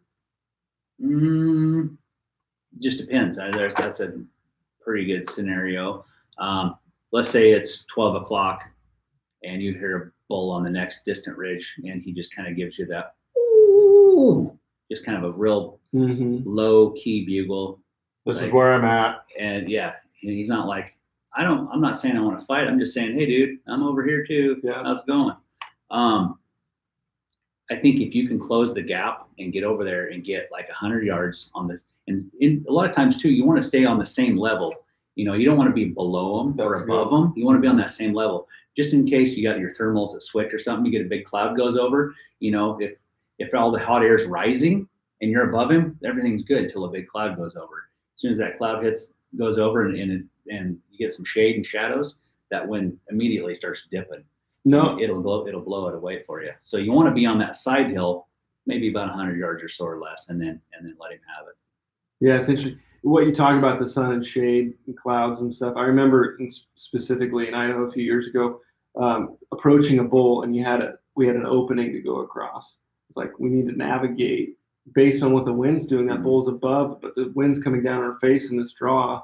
Stay in that draw as long as you can, and use it, because we would have gone across that opening The second you walk out there, sucking, you know, so like that kind of goes in that woodsmanship of knowing, you know, thermals and how those things react. You know, the wind can be going down in certain places and up in the same, you know, within a 50-yard area. Oh yeah, you'll have an open hillside the sun's beating down on and all the air's going straight up. You get in the bottom of that draw where it's shaded and got some timber, it'll be sucking that air right all day long, right down the bottom of that draw, especially a creek draw. Yeah, big time. But those bedded bulls, you know, a lot of times, you know, we found even if they don't have cows, you can call them in, because if they don't have cows, they're in their little bull sanctuary. They're in their home, right? And if you go over there and you challenge them in that, they don't like it. They're like, this is my spot. Yeah. And they become very aggressive. In Wyoming, a few years, 2015, we had that the bulls weren't cowed up at all. But it seemed like there was a bull here on this ridge, and a bull on this ridge, and a bull on this. It's like they were all had their own little place carved out on the mountain they like to be. And from a long distance, they wouldn't even answer you. But as soon as you got in within a certain zone, within a few hundred yards, a couple 300 yards of them, they would answer that wimpy, I'm not mad bugle. Mm-hmm. But when you got up in their face, they didn't like it, and they would come right in very aggressively. So that's the best time. Yep. Midday Madness. Midday Madness. That's trademarked, by the way. TM. Nate at the Life Outdoors asked, will you ever hunt the Cascades? Yeah. I want to tell a story about the Cascades real quick. Just remember when Ty, you and I did like the whole West Coast tour in Labor Day weekend? Yeah. 4 days. Yeah, we went to one of my stomping grounds that grew up hunting with my dad up, you know, Diamond Lake, the big Cascades. Hiked in, doing a backpack trip, got into where we thought this was going to be awesome, and all of a sudden there's 2 bivvy tents sitting right, like literally where we were headed to camp. Got in the truck, drove, hunted some of Ty's stomping grounds, a little bit closer to town, still in the Cascades. Negative. Dry. And Trent's like, guys, let's just, what are we doing? Go to Tioga. So we drove literally through the night. Mm-hmm. We slept on a cat road that night, walked out doing the cat road shuffle the next morning behind a gate, and got on a bull. Bull bugles. And Trent's like, I'm never going to the Cascades. So there's it's a game of numbers, right? It's a game of numbers. No, but I haven't been to the Cascades very much. We've hunted a little bit over there, though, as far as on that side of the freeway sometimes. Yeah. Here's a good question from Josh. Says, what physical conditioning do you personally implement before the season starts? Do you focus on weight training or cardio? I think first and foremost, the guy just needs to walk. You know, cardio. Yeah. Not everybody can run, and if you do some power hiking, or if you're good for running, great. I don't run, as you can probably tell, but as season approaches, the last month or two before season, I'm hiking a lot, trying to put on miles after work. Then I'll start putting a heavy pack on and hike with that. Yep, simulate somewhat of what you're going to be going through. Yeah, train for what you're going to be doing. You know, carrying heavy loads on a pack. Well, put a heavy load in your pack and carry it. Totally. I'll do a little bit of gym time and do some workouts, some upper body stuff, and do some leg stuff. You know, squats or lunges or whatever. Something that really kind of help with, you know how your back and shoulders will get fatigued after 4 or 5 days of carrying a backpack with just your gear in it. Yeah. Then I started doing some, shoulder exercises and stuff with dumbbells, and you probably do it with kettlebells too. And that made a huge difference that fall. So I thought you were doing the YMCA dance. He's good at it. Well, I always kind of revert to what you do a lot. So yeah. Boy band. Yeah. More of a comment here. Thank you guys for bringing public land hunting to the front. I'm from Alberta, and our government is pushing for the Y-to-Y corridor that will devastate public land hunting. So appreciate the thought there, Kelvin. Definitely something to keep in mind. The public lands. Without public lands, I mean, we'd be hurting. We'd be hurting. We'd be all in the same spot. Different. Well, I mean, that's part of it. Like thinking about some of these East Coast guys in some of these states are, 5% public lands, or the only way they can hunt is a friend's farm or a lease. the only hunting I've ever done growing up was, drive to the Cascades, Forest Service ground. That, I mean, there was, and that's how it started. I mean, right. To think, to have to pay to go hunting. I mean, even now, we've done it. I know, but you think about like Weyerhaeuser here locally as an 18-year-old spending $350 on a permit. No way I could afford it. No way I could have done that. It's tough enough getting gas. And then having the gas money to go around up there, and I mean, the sad thing is it's a limiting factor. It's a barrier to entry for new hunting. And the more this happens, it's pretty tough. Are you guys trying to get any limited entry tags? You buy points all over? I buy points in Arizona. Arizona. Yep. You don't put in for Oregon ever? No. Yeah, I was gonna say it's not. I wouldn't if I was you. I'm just saying it's kind of expensive to put in. Expensive, and honestly, out of state is just as good as probably our best 2 elk units and 3 elk units in the state. I mean, it's amazing. Yeah, I think the best $50 a guy can buy or spend hunting is a Wyoming elk point. Oh, absolutely. Yeah. That stands. I would say. And that's just try to draw general. Don't want to. When we first did it, it was like every year, every other year. Now it's a little creepy. After the land of the free, it's going to be like every 5 years. You know how many people are going to hunt Colorado? Like, there's a lot of people coming to Colorado. Yeah. A lot of people, which is awesome. If we run into you, I cannot wait to see people. I'd love to see the box, if you check, how did you hear about it, or why are you here? I'm just curious. Like, I love hearing the influence that just us doing what anyone else can go do. They're taking action and going out and doing it. It's pretty awesome. They're breaking I talk about this, the boundaries, the fear of failure. People live in this box, and like, oh, I can't go do it. And then the reality is you make life exactly what you want it to be. And go do it and have fun.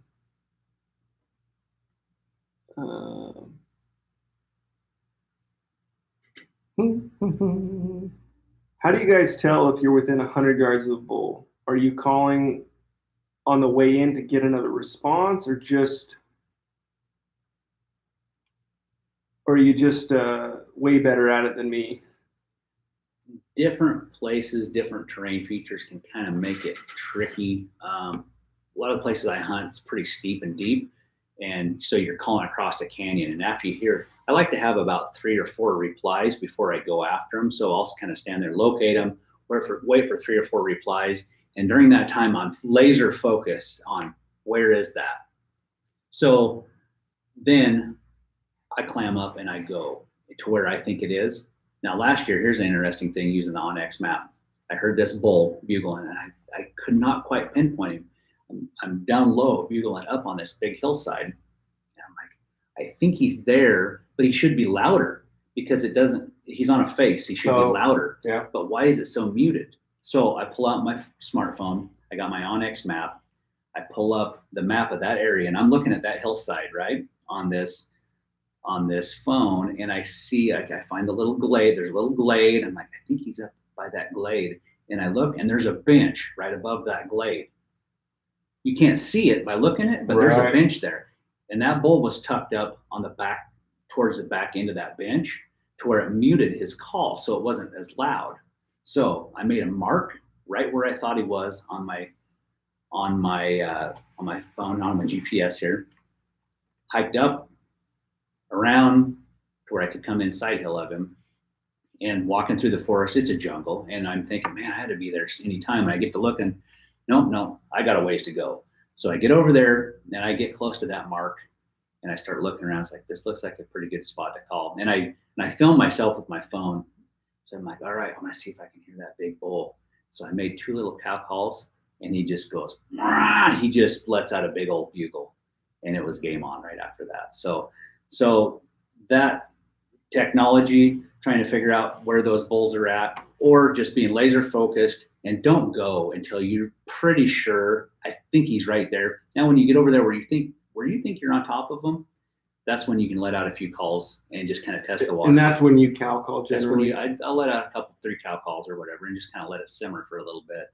And I try not to start it out with a bugle. Once I'm at that point, I want him to answer my cow calls, so then I can challenge him back and say, hey, don't talk to my girls. Gotcha. Don't talk to my girls. Shut your mouth when you're talking to me. What? Oh, gotcha. What made you guys decide to put hunting videos on YouTube or for YouTube? For YouTube or just to make them? It says for YouTube. For YouTube, Hushin.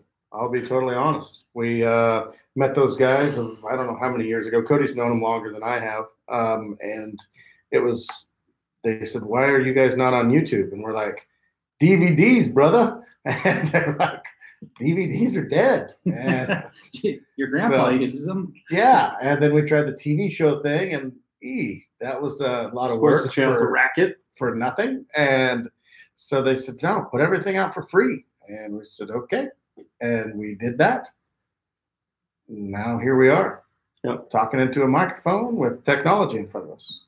Yeah, no, I mean, and I think the coolest thing about when we did DVDs, it was like, if it didn't make sense for the film, cut it, the film. And we would film all season for an hour and a half. And it really didn't do justice for like what we could share. No. And the format now with digital is just amazing. I mean, having the ability, everyone's packing around their TV remote right here, they're watching. Yeah. And it's just been so amazing, and the interaction, and then being able to get on live with you guys and talk about this. It's crazy. Yeah. You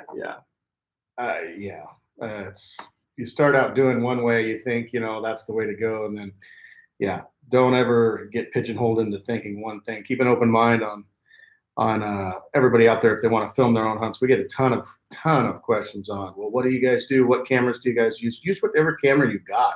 Use your cell phone. Like Dirk said, he's used his cell phone before. Use whatever you can to, if you want to document your adventure. But yeah, thank you, Hushin. Here's another question. We talked about this early on, but to cover it again, Dirk, are you going to be a part of Land of the Free 2.0? If so, where will you be? So Colorado. So he's just going to drive us around the pickups and kind of show us where to dive off right here. I'll pick you up at the bottom. Yeah. Perfect. Yeah. Dates, September 1st through the 10th. Yeah. Should be good. Man, I can't wait. Oh, yeah. I've never hunted Colorado before, so. Yeah, it's terrible. Don't want to go. You don't want to go there. Not gonna have any fun. Yeah, no, it's gonna be a blast. Would you ever consider doing TV again? Negatory. No. Asking for a friend. Yeah. No. Yeah, and if it's not YouTube, it's another digital. I mean, like this whole interactive. I hate to say, like, if YouTube bans hunting videos, like, we'll figure out another way to get stuff out there to people for free. So, yeah.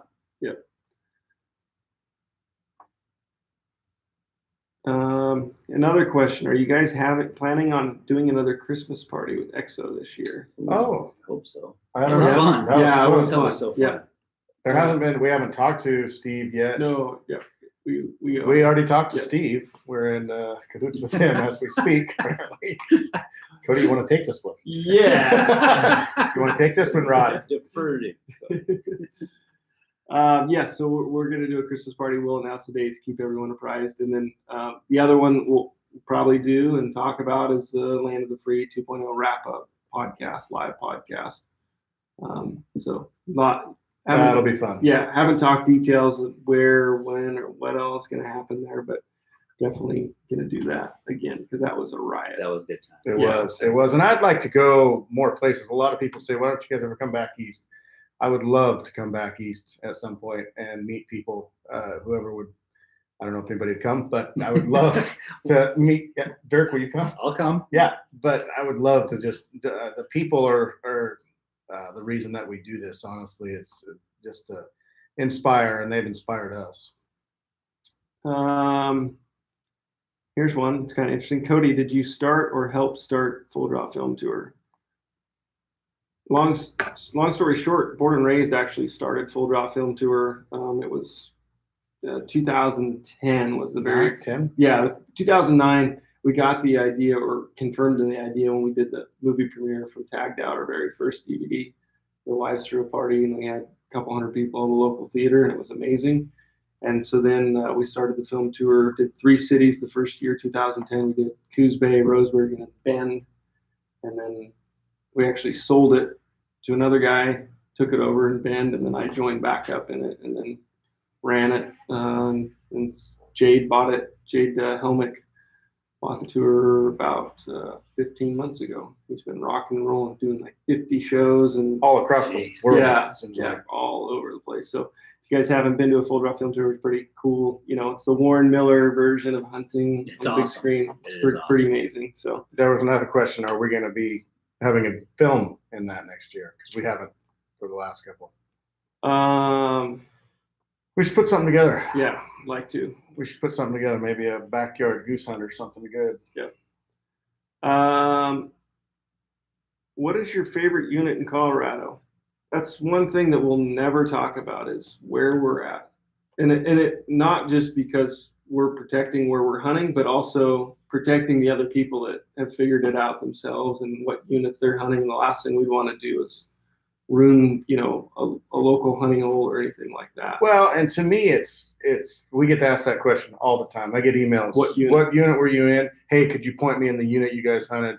Hey, could you, you know, man, half of hunting, I think, is doing the homework to get there. I mean, doing the Absolutely. leg. Yeah, that's half. I mean, to be successful on a hunt, that's where maybe I said, okay, you need to go here, drive down this road, park. You need to walk a mile in, bail off on your right.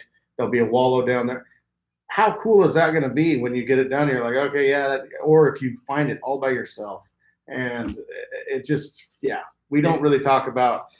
We're not just going to tell you all the units that we hunted and do that. It's just not what we're going It's to a do. pretty big reward to have Yeah. a hunch and do some research and figure it out, and then go there and actually capitalize on it.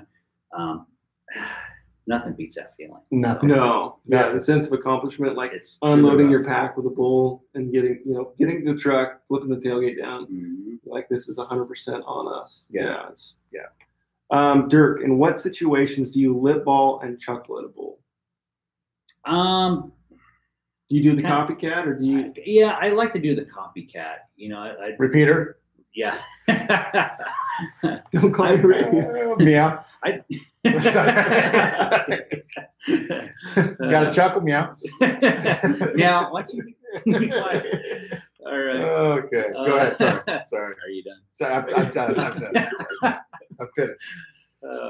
So I like to check the temperature of the bull, and sometimes, most of the time, I try to kind of give him what he's given. So if he's doing lots of chuckles or grunts, I'm doing the same thing. Or lip balls, some of them big nasty bulls that got a big nasty bugle, they want to hear big nasty bugles, and I give it to them. So, and it's funny because a lot of people will say, "Oh yeah, you don't want to go out there and sound too big; you'll scare them off."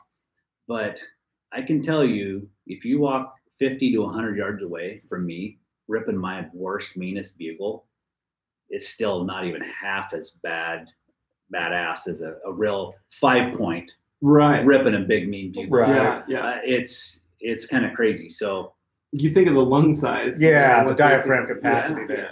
and just the guttural sound of it. It just, it sounds okay up close with us, but you get out there 100 yards and it's like, it's not that intimidating. So I do have a question. So this kind of came across Instagram yesterday.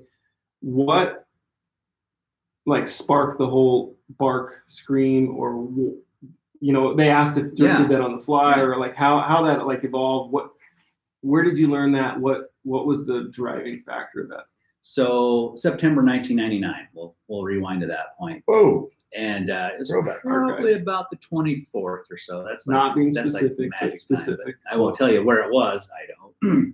But anyway, this was back when Idaho still had some really great giant bulls. Pre-wolves.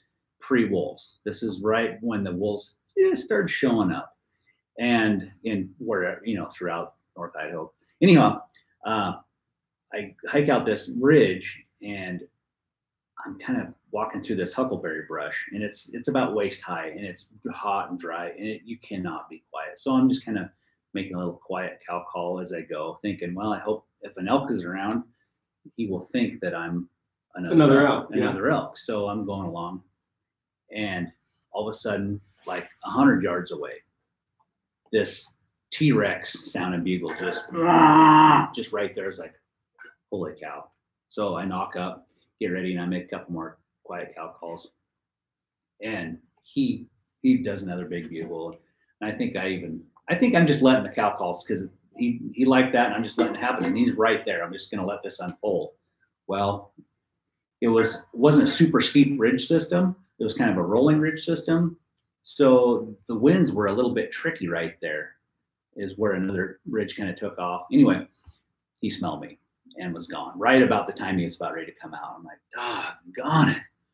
That sounded like a big bull. So I'm like, well, I'm going to walk down that ridge and walk way down in the bottom. I'm going to get way down there. And this is kind of the middle of the day. I'm going to get down there and wait till evening, till those winds really stabilize and start coming downhill. And I'm going to hunt my way back up. And maybe he'll forget by then. Maybe I'll call him in because I hadn't really bugled at him. So I'm walking down this ridge, and I kind of get to a little saddle area, and I jump a spike, and that stupid sucker barks at me. And I knew that big bull was down over in the hole somewhere. And I was like, oh man, I need to turn that bark into something that's not scary. So as soon as he barked, I barked and I started grunting. And that spike just looked at me like, oh, are you my father? And he hung around. It is just no kidding. That spike followed me around. He's just so dumb. I didn't want to shoot him. Were spikes legal? Yeah. Oh my goodness. But I knew Granddaddy was over here, so I was holding out. And as soon as I did that, that big rally sucker come unglued and started climbing up out of the hole. Bugling. He bugling, screaming. So then every time he'd scream, I'd bark and chuckle and maybe rip a big scream at him. And here he comes. Brush is popping. He's right about to step out. And the wind switches again. And away he goes. So I run over to the edge of this little glade, and I look down in this little basin where he's running to, and I see him, and he's just a magnum. Biggest bull I've seen anywhere, hands down, giant. I wrote a story about it on elk101.com. Even got a picture of the rack. 2 years later, a guy that was driving his dirt bike in the bottom of this drainage picked up the rack. Really? The wolves had got him. Oh, no kidding. Yeah, it's giant. Yeah. North of, like, if you want to throw numbers around, north of like 370. Oh. Yeah, he's wow, that big around and got points that long. But anyhow, from that day on, I thought just by barking and chuckling and stuff, that might just kind of disorient him. Like, what? Oh, is that an elk over there? You know, sometimes I feel like elk get spooked, and they're just spooked because they knew something wasn't right. Right. They don't have like an exact reason. They don't really know. Or even sometimes in areas that are not really heavily pressured, they might smell you. And I always wonder if the elk thought, okay, well, I'm an elk and this other elk and I were talking to each other, bugling back and forth, and some dude slipped in. And then you kind of let it simmer down a little bit, and you go over here and start calling again, and kind of if they're still barking or whatever. Right. And they might like, oh, that's that elk again. Right. So let's get it on. So anyway, moral of that whole story: shoot the spike. Just saying. Just saying. Yeah. Did you get one that year? I did.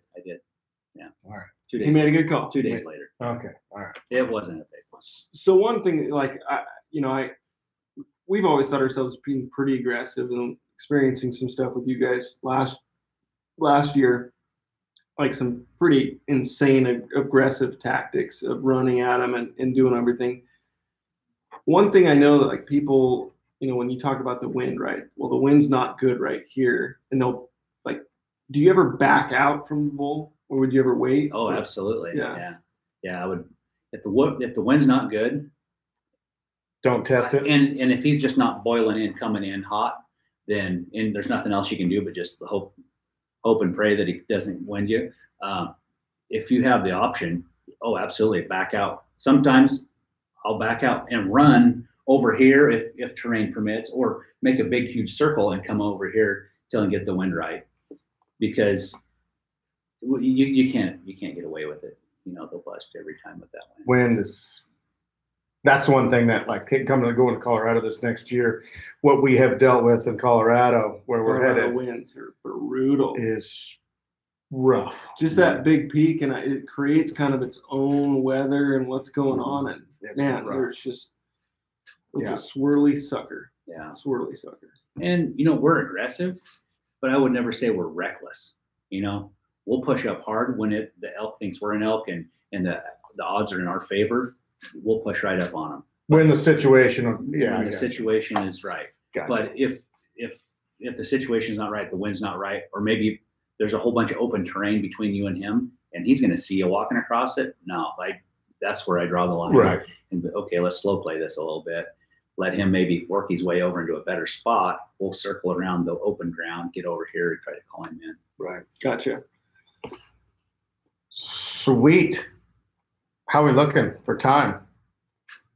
We're hour and 40 minutes. We said that we were going to record for an hour. So here's a question we wrote on the board that I got. Oh yeah. I got a bunch of questions on Instagram, and it seems to be coming up a lot. Is about chuckles.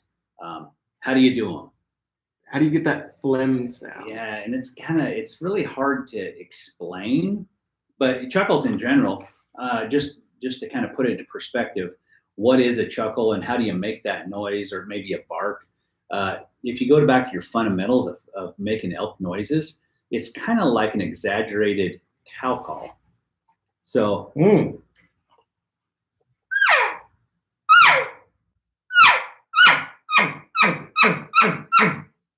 So it's like an accelerated, exaggerated cow call. So if you can make a cow call, you can make a chuckle or grunt or bark. But then there's a cadence and a rhythm between each one. And the key there is every time you exhale, you want to inhale. Exhale, inhale, exhale, inhale.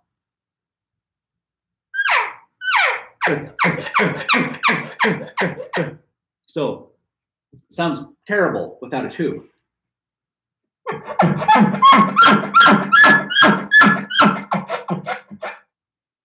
So that hollow back end that you come on the back end, that's just on the inhale, and I don't even know how to explain I do it, but I just do it. And I understand the concept, but just like it's just and I haven't always done it. One day I just did it. I'm like, oh, that sounded kind of cool. Sounds kind of cool. And see if I can do it again. That sounds pretty good. But I don't do it every time, but sometimes I do. No, and I think that, you know, we've gone through these calling videos, but super fun, just kind of like throw down what we thought, what we've learned. The cadence of what you're talking about is getting, you know, like, and definitely there's some bulls that will chuckle just super fast. Yeah, super fast. And long time. Right. And then some will have that like bugle and chuck, like a, you know, you know, they do that back and forth, and you know, so, but I honestly feel like chuckling's harder to master, but it makes the difference from sounding like a bull versus just being a good bugler, right? You know, and you can always tell, like a lot of times, if it's a hunter, a flutie, it's Doug Flutie. Yeah, you could, it is true in their chuckle. Yeah, they have a hard. In Trent's defense, it was the worst sounding call that a human could ever make. That's why it had to be an elk. Had to be an elk. I've heard some pretty rough elk, so it could have been. Yeah, I would have. No, it was a guy. I saw him. I would have followed just sitting on a rock in a meadow, right in a wide rock slide, just out there, just eating a sandwich. It's like, gosh, and I fell for it twice. You ate your breakfast that day. Twice. What other questions you got on the board there? Let's see. How did you learn to call elk? Was one of them. When I was a kid, I'd kind of heard you could call in elk. I'd never been around bugling elk at all, but I thought that was cool. I kind of seen it on TV one time. It's in an old film where you could see elk being bugled, and the guy had like an old pipe he blew in, and it made a whistle noise. And anyhow, I wanted to shoot one, and there were some videos out. You know, Elk Fever with Larry D. Jones. Oh, yeah. And we just talked about him earlier today, what an icon that guy is. Oh, yeah. And I had a teacher at school that had recorded like 7 hours of Larry D. Jones and all these other elk hunts on this one VHS tape. And he's like, hey, heard you want to learn how to bow hunt elk. Well, here's a bunch of bow hunting videos. So I watched all those, and then I got to see people calling in elk, and I'm like, I think I could do that. But I didn't really have a good mentor. There was no real good mentors to talk to. I talked to a few guys, and this one guy, he killed some elk before, and he's like, I said, well, hey, can you tell me your secret to calling elk? He's like, yeah, you bet. I said, okay, what is it? He goes, well, you know, most guys will take their tube and go off to the, and he had one of those vacuum cleaner hoses. Yeah. They go off to the left when they bugle. Yeah. I go to the right. Ooh. And I knew right then, I was like, okay, I'm not getting anything from this guy. Okay, I'm just going to quit listening at this point. Did you try it?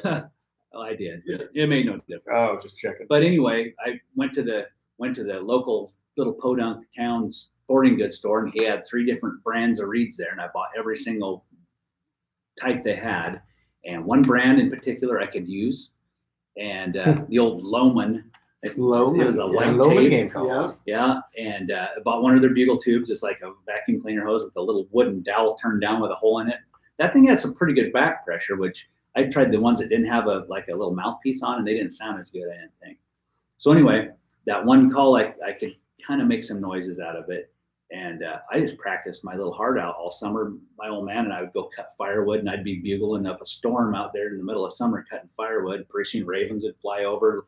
I think they thought something was dying out there. But you know, the long and short of it was, I put in the time. I wanted to learn. I practiced a lot. I wore out a bunch of those reeds. And as a kid, you know, $5 for a reed was expensive. Yeah, I didn't have a lot of money to throw around. But man, I wore the crap out of those. But reeds. It didn't just come natural to you right off the bat. No, I had to practice a lot. But then once by the time hunting season came, then there's a couple of guys like, oh, let's hear your elk bugle, and I did it, and I'm like, oh, that's pretty good for a kid. They were pretty surprised.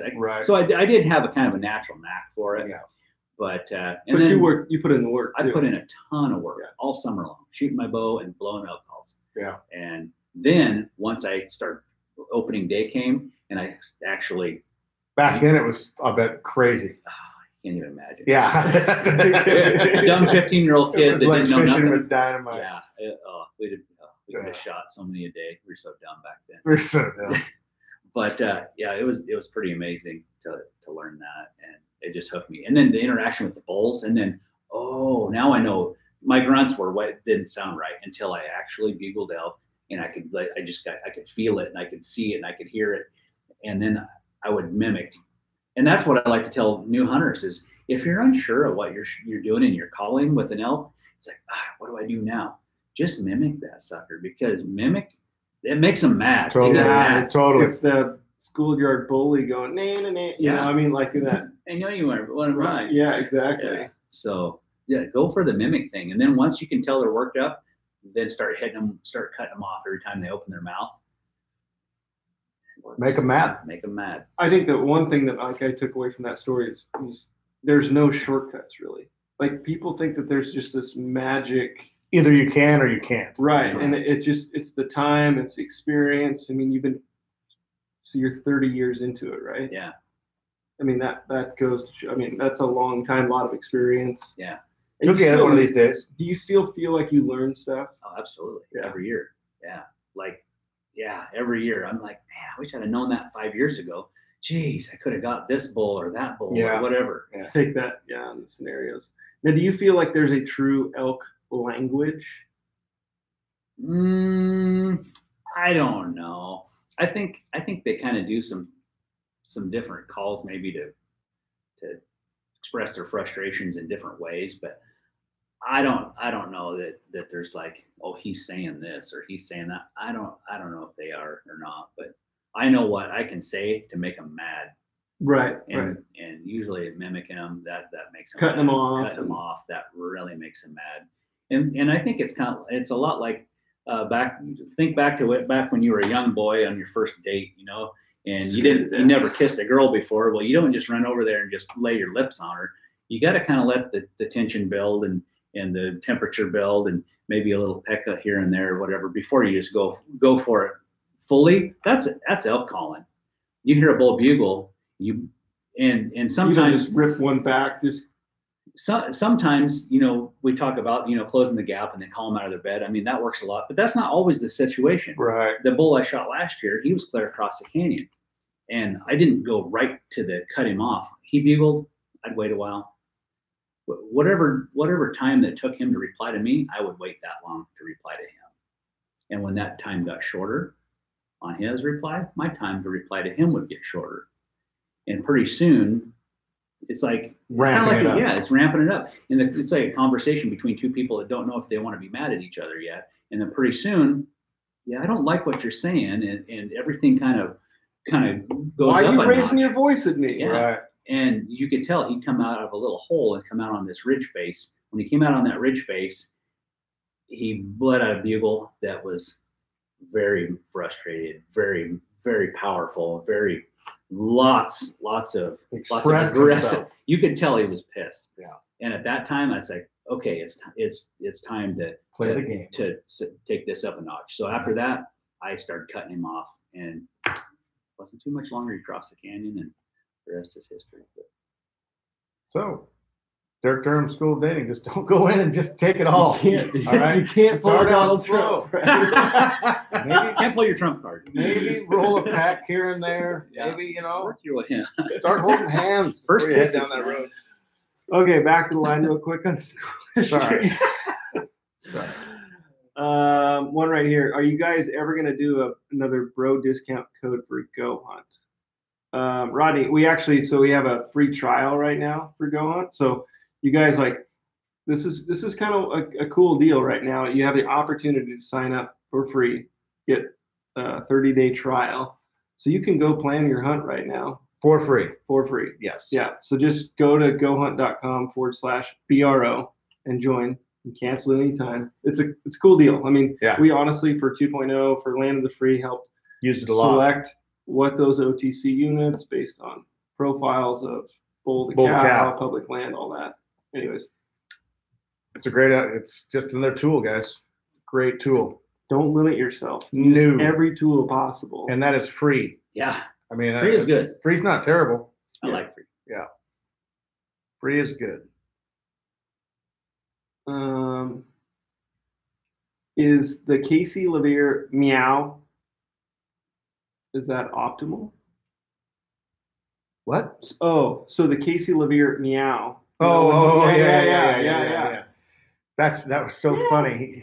We were all, I mean, it was a serious talk too. And well, I just meow. And I said, what?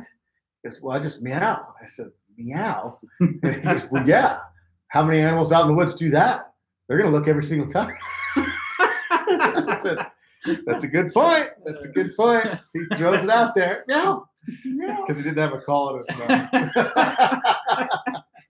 It stopped. It stopped. It for stopped. sure. We're approaching the 2-hour mark. You want to take more questions? How do you feel about it? Up to Dirk. Up to I Dirk. don't care. It's all good. I'll answer a couple more questions. Answer a I couple mean, more. I'll if you'll indulge it. Absolutely. Donnie After that Drake. last advice, you might get some, throw out some dating advice, maybe. Dating advice? Yeah. Yeah, well, that'll cost you. That's Yeah, gonna That's not Donnie free. says Dirk has a pretty good meow as well. I don't know what he's talking about. Back to that dating advice, I think that we're talking about. You got to pay Yeah. double for that usually. Yeah, that's not a freebie. No. Somebody on Instagram said they wanted to hear the rest of the Mexican bathroom story. That when we were at the Chupacabra Den. Oh, Yeah. How did that turn out? I still can't talk about it. I still can't talk about it. But you can imagine what it'd be like. Yeah, well, if you ever been to Mexico Ugh, in a dirty bathroom, ugh. Just take it from there. Do you guys ever want to hunt the Winnehaw unit? I'd love to. oh yes, please. You got So a tag to give us? Maybe Yeah. next year. we might be going next year. Cody's got 19, 20. 19. But I've got a buddy that's got 22 that said, let's ride this sucker together. So Oh, Double up. I don't know. And then we're talking maybe a family hunt with. That's what I want to do next year. Yeah, that's what I want to take Austin and Dad and Trevor and who else? Yeah, do a big family thing. And Cody. I mean, we're all family, honestly. And I want to kind of get back into what got us to where we're at now and what we've learned, and do that next year would be one of my goals. My mom and I don't know if my wife wants to go, but she probably won't. But anyway, it would just be. I think it'd be a lot of fun to get back into that just a little bit more. Everybody seemed to like last year when Dad shot that bull, and Steve went and helped him, and Austin shot that bull. So. Here's a good question from Aaron. Do you use a rangefinder or you just judge, estimate? Yes. Yes. Absolutely. I carry one. Yeah. Yes. Yeah. It seems like the last 2 or 3 time bulls that I've gotten to shoot, they come in at an inopportune time. And like, for instance, on the Land of the Free, I didn't have time because whenever Jade and I walked around that log and set up, I could see that bull's one beam sticking out. It's like, Jade, he's right there. He's looking. He's right there. Yeah, he's hearing you guys. Well, yeah. I couldn't move at all. Right. And from that time, he took he moved it like this, and I could see his eye. So I was in that bull's eye view the whole time. So there was no opportunity to range. And I was just like, well, I pray to God he comes in close enough to where I'm judge it pretty effectively. Right, judge it pretty well. Sure. Which he was like 30 yards. Yeah. But yeah, in last year in Idaho, that bull come in, but no rangefinder necessary. It's like 10 yards or something. Close. But usually for rangefinders, my rule of thumb for myself, if it's a little different situation than like Land of the Free, soon as I stop, my feet stop, I pull out my rangefinder and I range it before I knock an arrow or anything. Yeah. I range everything, then I put it away, I knock an arrow, and I go. Yeah, or turn back to the guy and say, okay, start calling now. Do that before it starts getting ramped up. Yeah.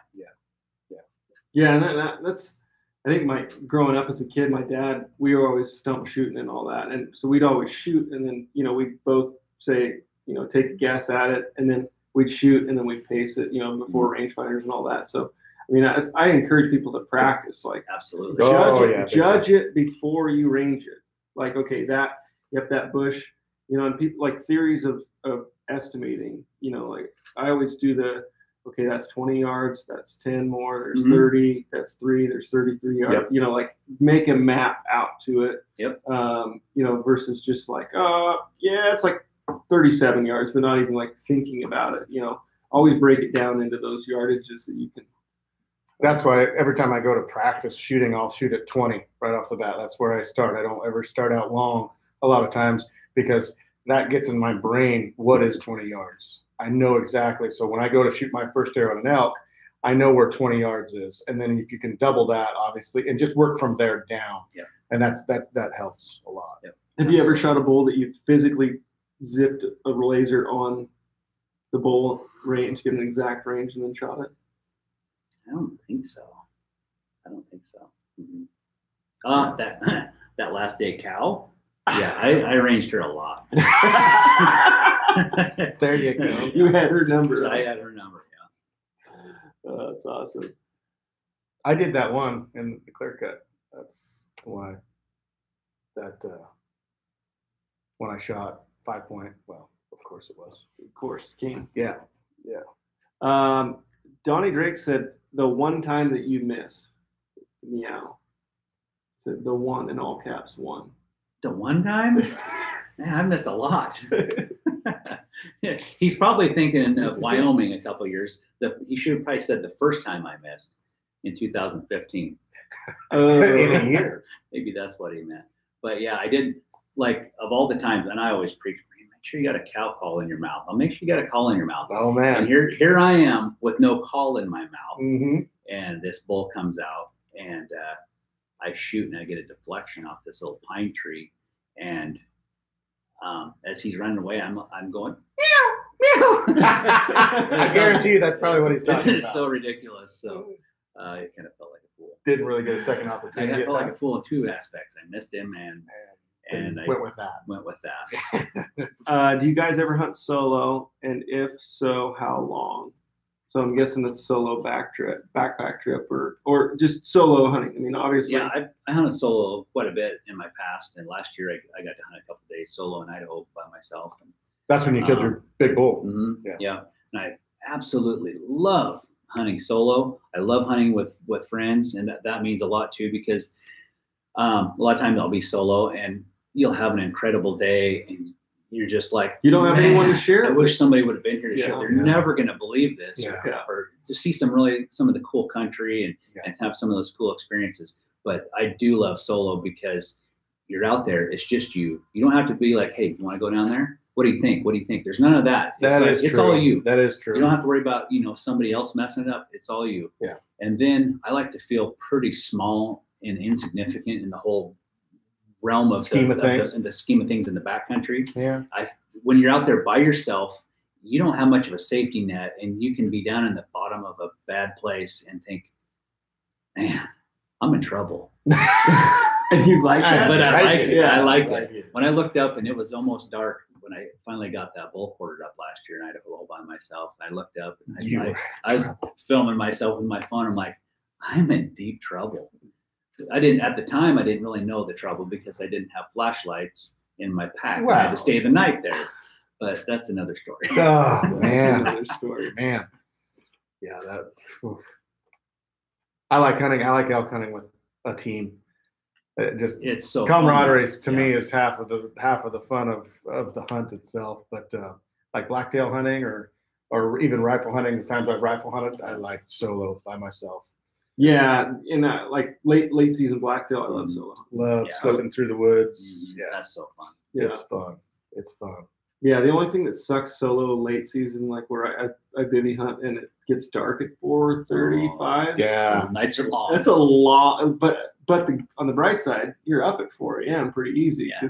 That's when you hunt with someone else, but solo during the day. So you split up and then come back to the same camp. Yeah, those are enjoyable. Those are the good. Yeah, you get so much campfire time there. Yeah. One more? Yeah, one more. Okay. Let's see. What is a good tactic to get an early season Roosevelt bull worked up? Seems to be relatively quiet early season archery. It goes back to what Dirk said. Just find the one. I mean, we may pass up. Same thing he was saying. We may go buy 5 of them and not know it because we're wanting to find the one that plays our game. We're wanting to find the one that bugles, the one that. And in the thick country that we hunt, there's not really a spot and stock opportunity in the timber of where we hunt. So it's got to get him fired up. And 2, just because a bull is not bugling doesn't mean you can't call him in. Okay, yes. Right.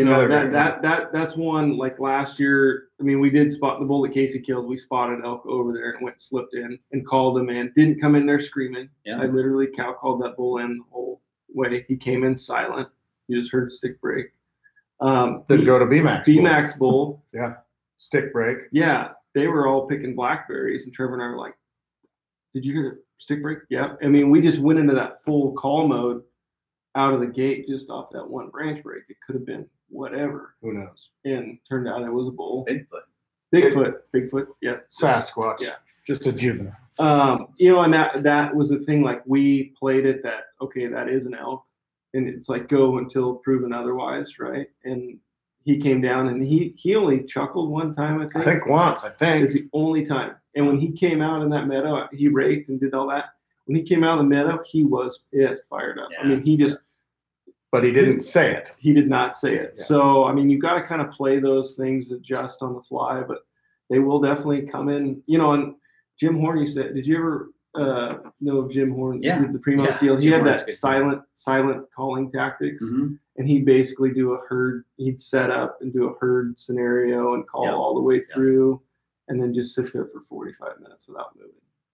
I've done that before back in the day, before I even knew what it was, and it worked. It worked. Killed a couple bulls that way. Yeah. It's just for us covering country and finding that aggressive one is the way we prefer to do it. And the neat thing too, and I think probably for where you hunt too, is he's mentioning Roosevelt's here, but the topography being as broke up as it is and as thick as it is, elk are giant. They make a lot of noise. Yeah. You usually hear them before you see them or hear their bugles and stuff. A lot of times you're listening and you can hear them popping sticks and crashing. So they're loud. Yeah. Well, this was awesome doing the first YouTube live with the bugler, yes. Mr. Dirk Durham. Broke some serious ground here. Yeah, that was awesome. Thank you, man. Thank you. You're welcome. Absolutely so stoked for the fall to go share another camp with you and experience that. I'm beyond excited. I can't even tell you how excited I am. That's awesome. The thing about it is, awesome. Like, it's going to be a straight humor show. I mean, the two of you guys is basically stepbrothers. I don't know. Yeah. I don't know who's who in the character world, but, you know, throw some movie quotes in there and then getting Phelps in there. Oh, man. And he's funny shit.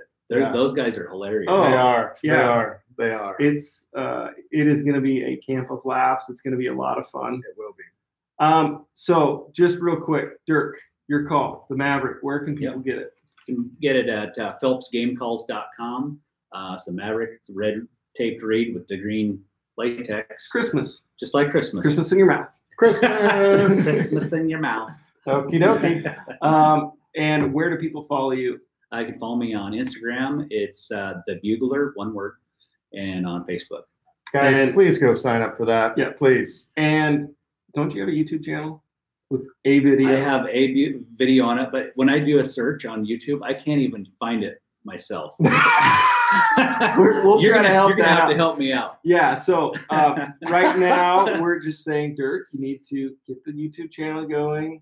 You've got, I know, right? So much knowledge that you can share with people and enrich their lives. I will say. Well, if they watch that one video, I don't know how enriched their lives will be, but they might think I'm a bigger idiot than they already think. Hey, that's not. That was that the most interesting? No, I got to put that one on. Oh there too. Yeah, it's the Christmas release of the Phelps.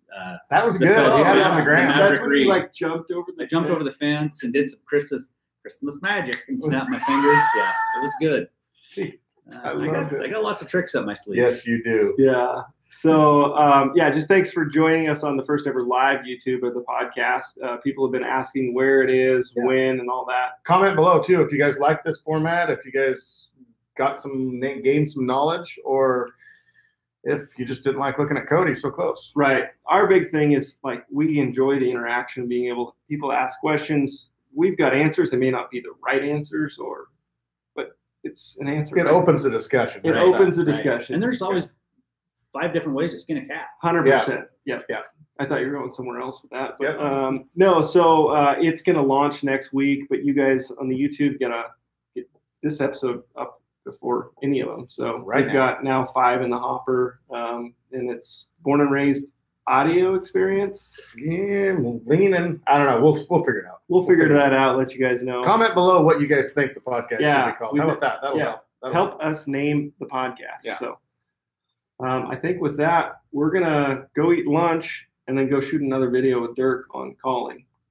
You're gonna teach me this phlegm. All right. Well, let's have milkshakes. Milkshakes. I'm gonna film it. No, it doesn't. No, it doesn't. Nah. All right. Thanks, guys. So much. See ya. Thanks. My ear hurts. Oh man, you're not comfortable.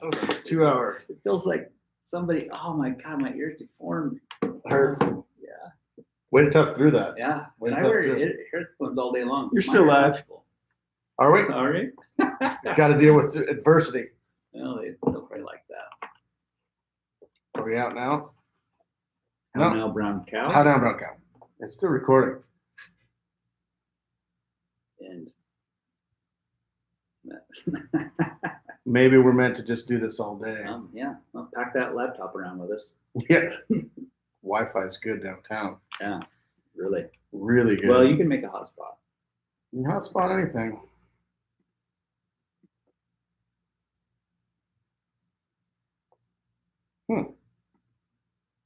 Does somebody know how to turn it Are on? we still on? Are we still on? You should call the podcast Bro Talk. Bro talk. Bro Talk. Yeah, bro. Not bad. Bro Cephas. You have to have some protein. Protein? Protein. That's not a bad idea. We could have our own supplement line. You could. Yeah. Thinking about it. Yeah. Thinking about it. It'd probably be a big deal. Oh, huge I deal. think you had a lot of phlegm with those normal milks.